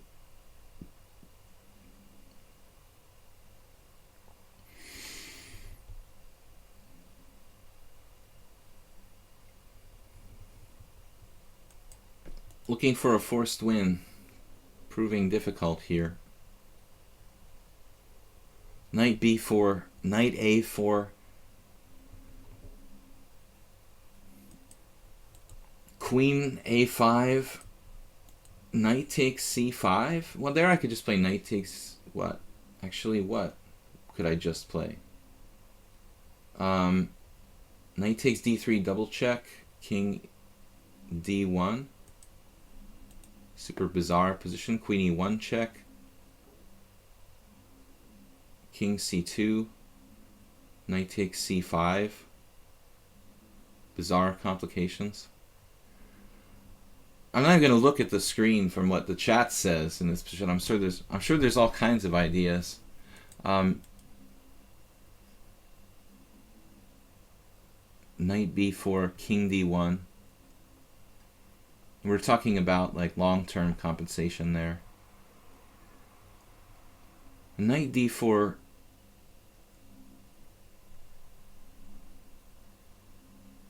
I just don't see any way to do this. Let's make a decision.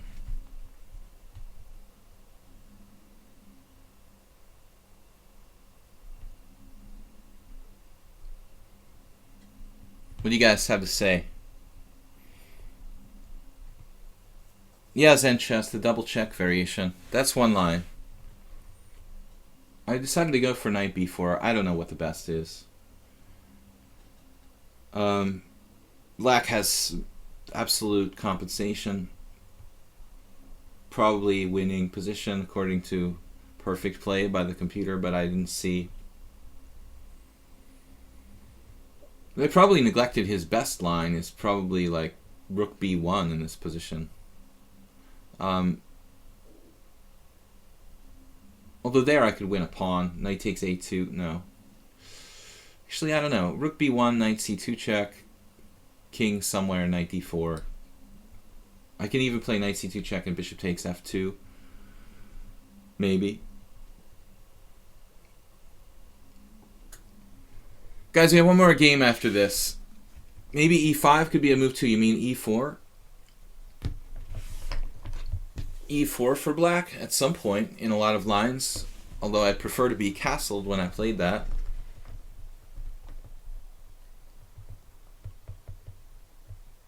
We have 4 challenges, guys. There's only time for one more game after this. Lazar Kolic will be the last one.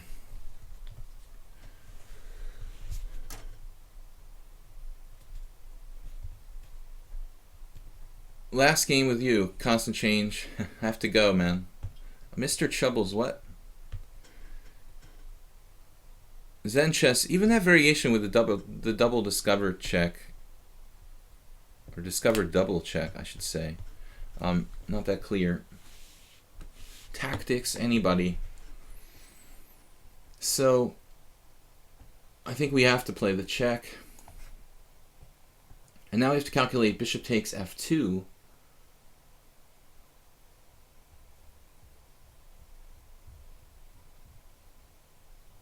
Bishop at f2 is so materialistic. But it would... King takes c2, bishop takes g1. Or bishop takes f2, knight a4. Could be a problem for me. So I think I'm going to pass on that variation. And we're going to play this as a long-term sacrifice. Very possibly a long-term two-pawn sacrifice.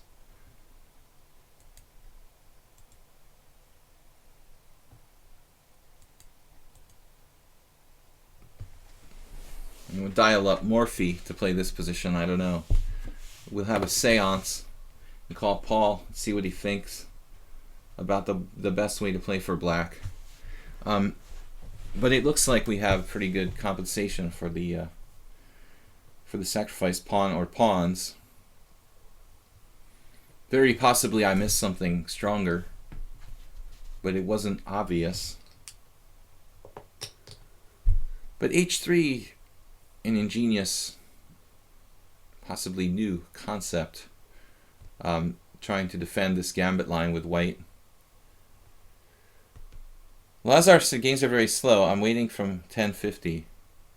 Yeah, man. I mean, this is not a bullet chess stream, obviously. So I'm out of here.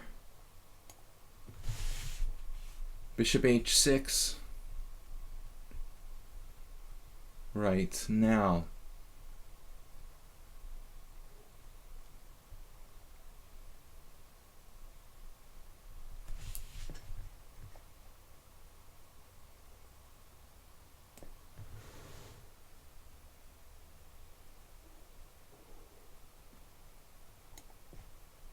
He is simplifying, but he's not winning two pawns. He's not going for the two-pawn grab variation with queen takes e5. Now he has grabbed a valuable bishop, but at the same time, I think one of his best defenders on c3 is gone. So we have now a middle game where his king is in the center. White is significantly behind in development.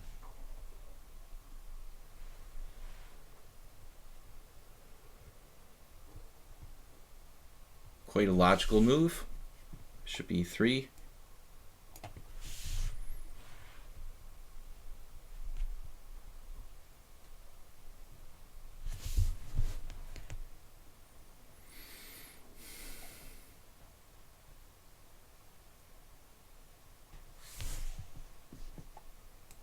I'm just relying on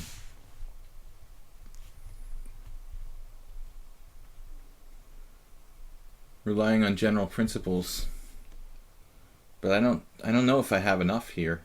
His king is in the center of the board at the cost of a pawn. That should give me pretty good compensation, I would think.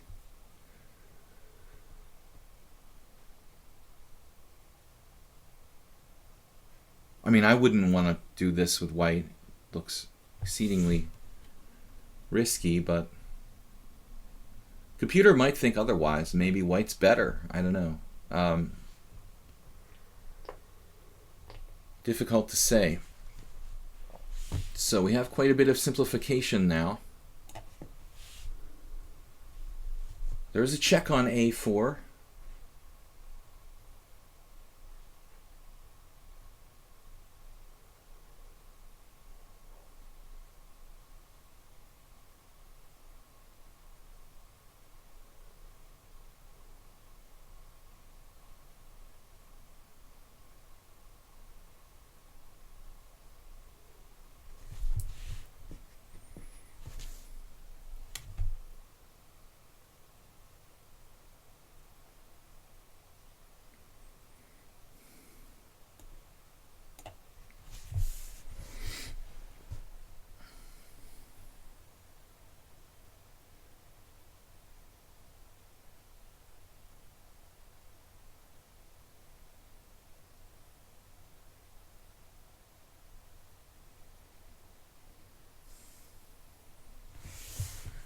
dangerous threats.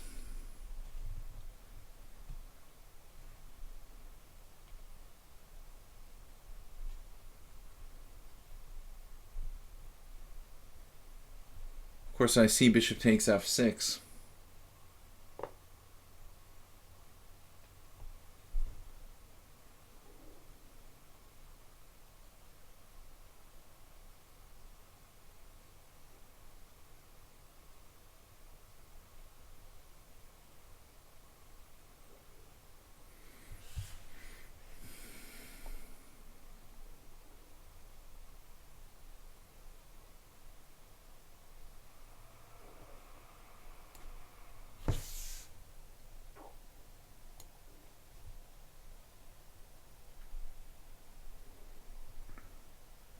I didn't see anything with rook takes e2, really.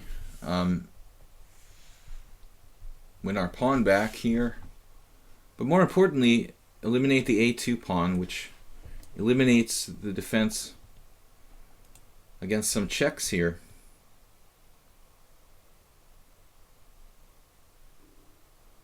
Oh, I have bishop a4 check.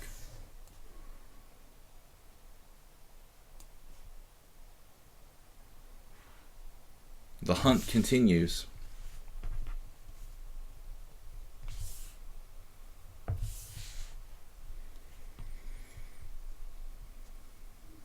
He doesn't have time to execute bishop takes f6.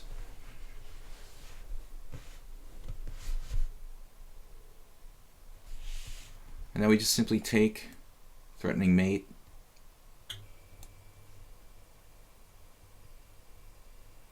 White is lost here.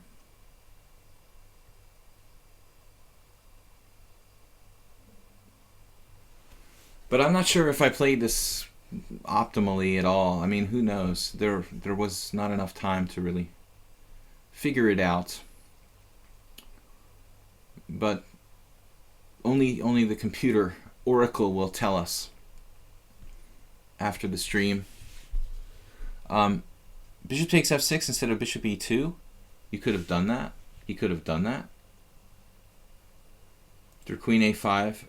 Bishop takes f6. No, he's getting mated. Rook e1 check. King c2. Bishop a4 check. b3. Queen c3 mate. That was the whole point. Yeah. That was the whole point. Yeah, that was a nice variation. I was hoping he would miss. Right. Okay, Sheppy saw it. So, last game, Lazar Kulich. Got to get here early to get in the line. We had a lot of challenges today. Pretty early on, so sorry I had to wait so long to play Lazar. Let's try something we didn't play today. G3. I like to play all different stuff with white. C4, D4, E4, knight f3, G3. B3 has never really worked too well for me. I'm not maintaining that's part of my repertoire. We'll leave that to Ricky Rapport. The last time I played B3, I got massacred because I wasn't very well prepared. I think that opening is okay for white, but you have to really know it. You can't just play it on a whim against a strong player. G3 I have a lot more experience with. So bishop G4 right away. And I think recently I saw someone play something weird like F6. Knight E5 is an interesting question.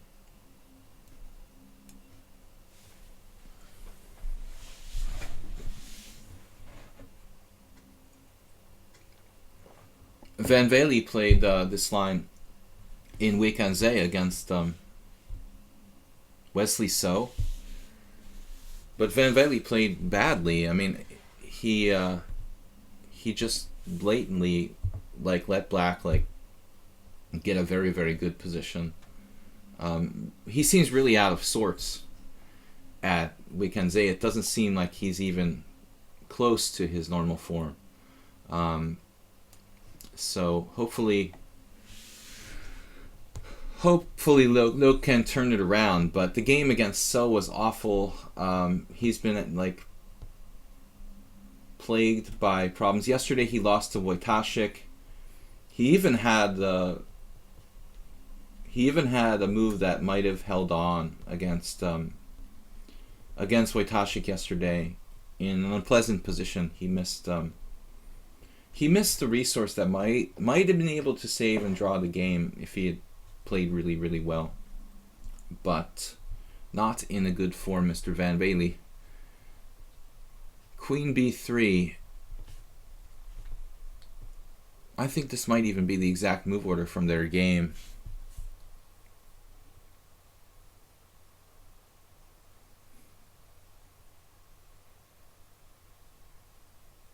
Getting more competitive, yeah. We need to do like a 6-hour stream or something. So what did Van Bailey do wrong in his game? There was a strange moment where this wasn't the exact position, I don't think, but knight f6, castles. There was something weird. And Van Bailey could have played bishop e3 at one point, but he didn't do it. And then he was just like slightly worse with white in 10 moves against Wesley. So white has to be very careful about the move order in this setup. But honestly, I mean, Loke Van Bailey knows a lot of theory, and it seems strange that he would play something like this. This is an opening for people like me who don't know enough theory. And we're just kind of avoiding theory by playing this basically equal kind of King's Indian attack. But Van Bailey's like a theoretical expert, so I don't think he should be playing, you know, anti-theory. So is a scary opponent, I agree, but still, I think that Loke should take him on in some kind of main lines, especially with white. So bishop d6 here. This is a very early exchange on b3. That generally is a mistake. And bishop d6, not really the common square, but it's probably not so bad.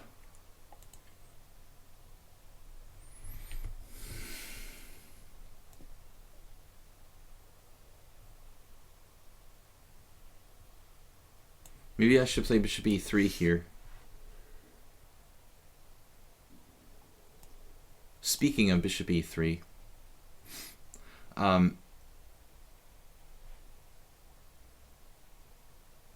we can induce a little bit of weakening in black's pawns. I guess it's not that significant.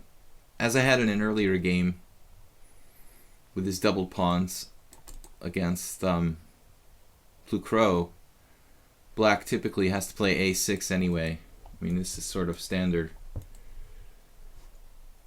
Well, sometimes you can sacrifice the pawn on a7 if you're developed enough to get some kind of compensation.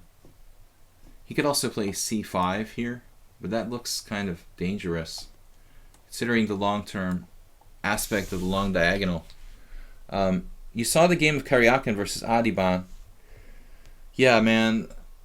Well, Karyakin played some strange move. Like, it's a classical French, which I play with white myself sometimes. But, I mean, Karyakin played a3. I've got to be honest. I mean, I don't think that a3 really makes a lot of sense for white. It's extremely slow.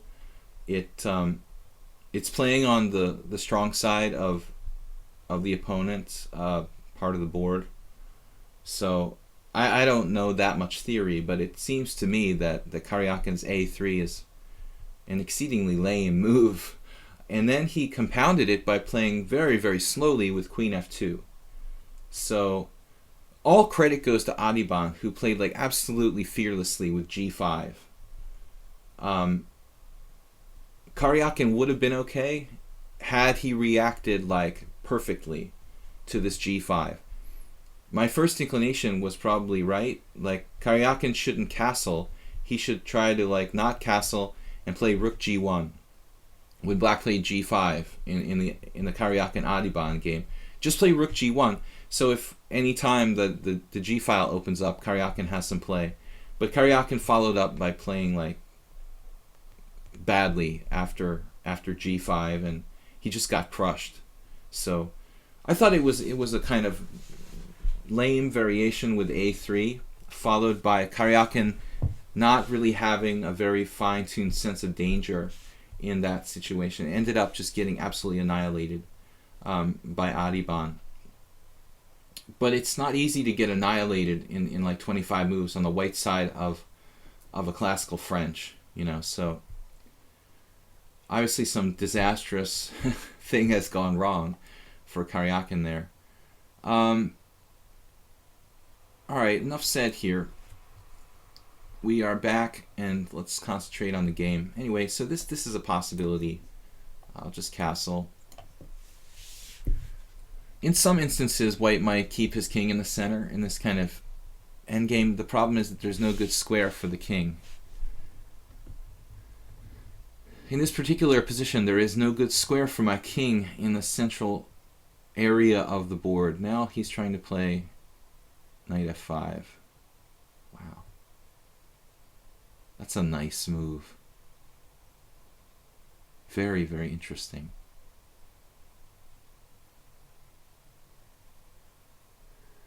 Nothing to be done about it.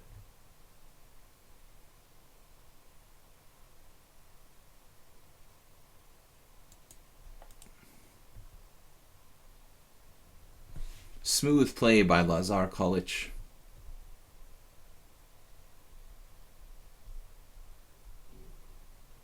I'm going to have to come up with something creative, because I don't think I really have anything here. I'm going to end up the same fate as Van Velde.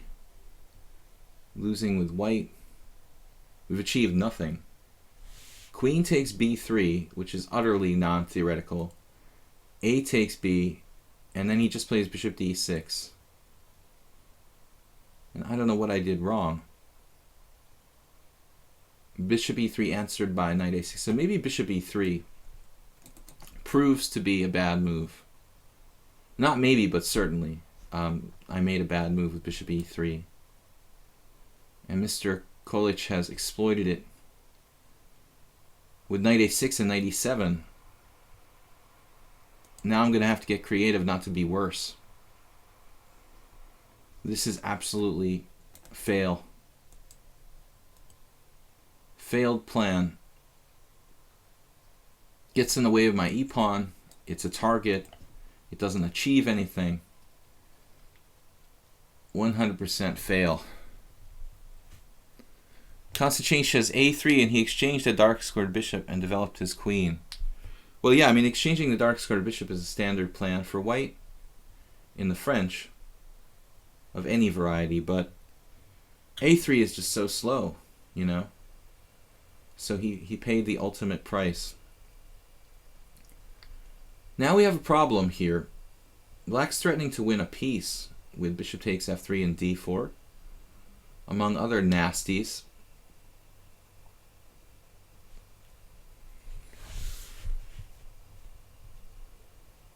We're going to have to get very creative right away.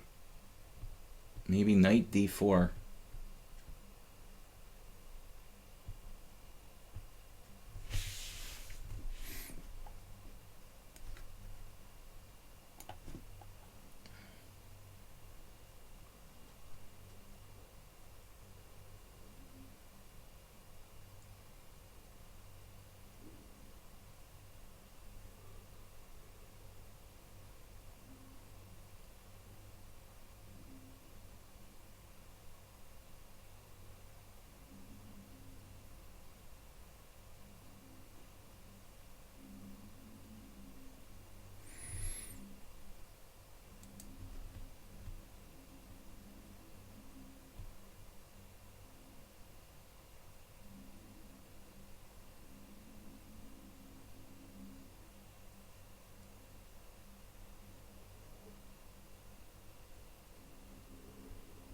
I think I'm going to have to sacrifice something.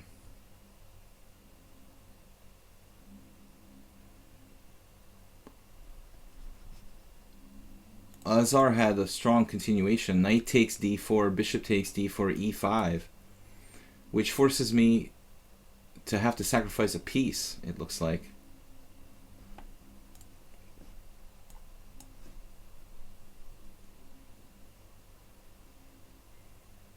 Now this continuation he played, it's also, I guess, slightly menacing.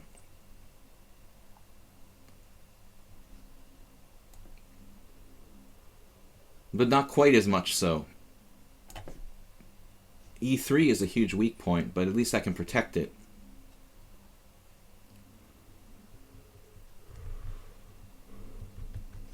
Things have gone wrong, but hopefully I'm not losing by force.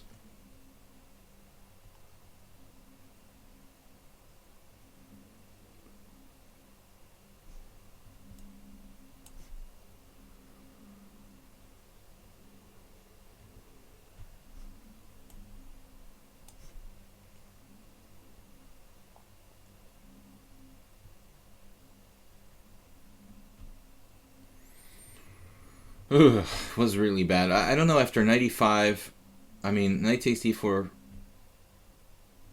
e5, I would have had to, sorry, bishop takes d4, e5, I would have had to find some kind of really creative solution to the problem. I'm still not out of the woods, but, oh, I have an interesting move here. The handy dandy rook a4. I tried this. Almost I didn't find it. I had this yesterday twice. Oh, he has stupid a5. Oh no. Now he's threatening bishop d7. You gotta be kidding me.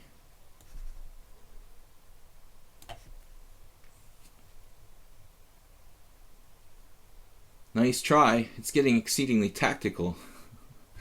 We have answers. More answers than questions.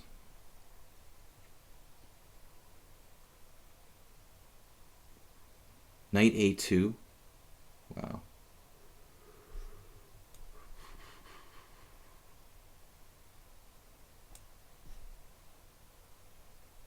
Oh no. What's going on here?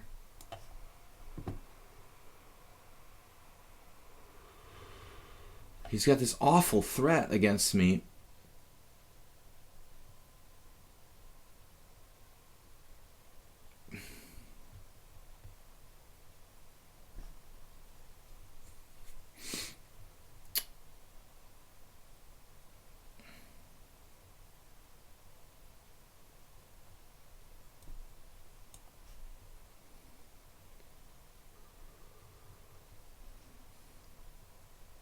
I was terribly paranoid of bishop g3 check. So I did what I could to stop it. Just to stop it. Not the optimal move, obviously.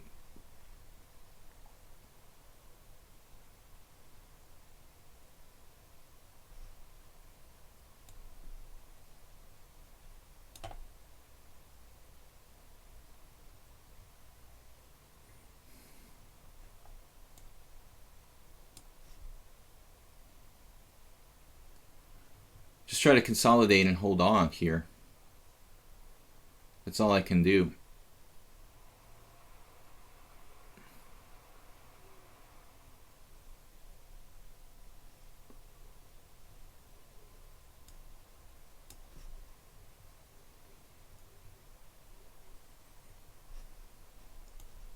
Try not to hang my rook. Should be famous last words now. This should be drawable.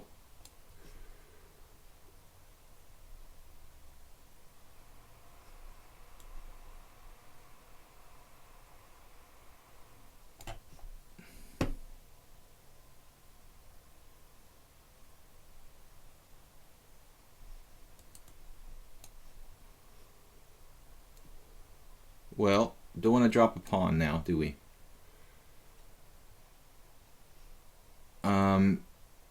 Black has some pawns stuck on the wrong color.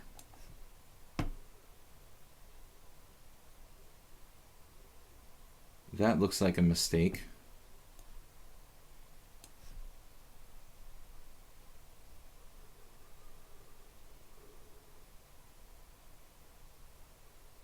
B5. Unfortunately, I can't take and give him the e4 pawn. I mean, I could, but... Oh, man. He saw that?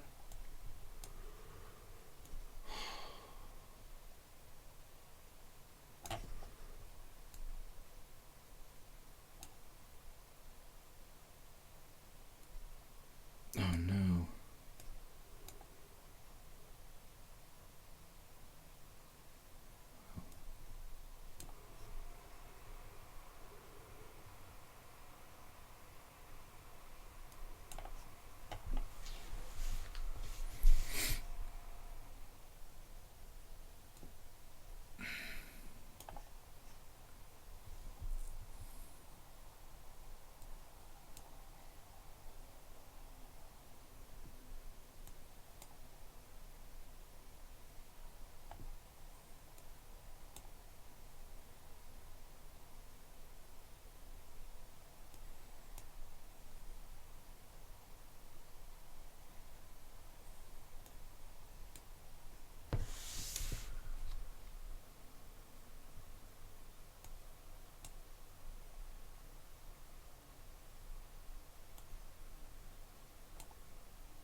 Could potentially be better now.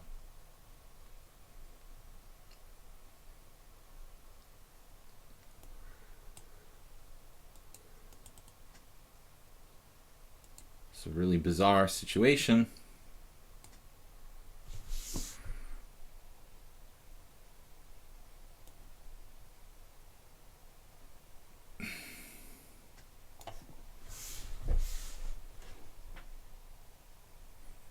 Okay.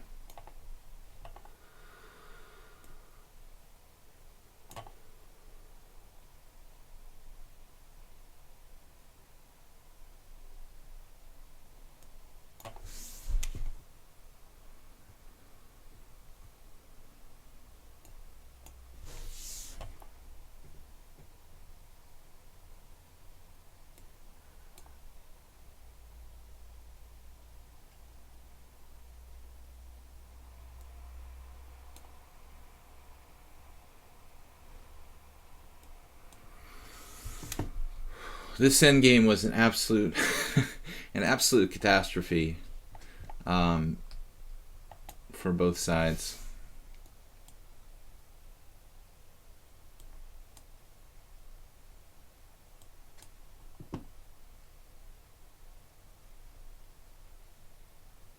First I was like losing, then it was a draw, then I finally won. Okay guys, thank you for joining me today. I hope all your endgames are better than this one, and I wish you a great weekend. I'll be back on Sunday with a simul here on lichess for 20 players. Thanks for joining me, and I wish you the best of chess and life in the coming year, 2017. Again, I will be uploading a video on my YouTube channel, analysis from a B tournament game in Weekend Z, video chess training on YouTube. If you're interested in lessons, please send me an email, videochesstrainer@gmail.com. And I want to thank everyone who has donated to the channel and to the Twitch stream to support our efforts ongoing in 2017 to teach chess to the world. So, peace, and I will see you guys on Sunday for my simul 6:30 CET. 20 players, 40-40 time control. It takes about 2.5 hours. I'll see you then. Bye-bye.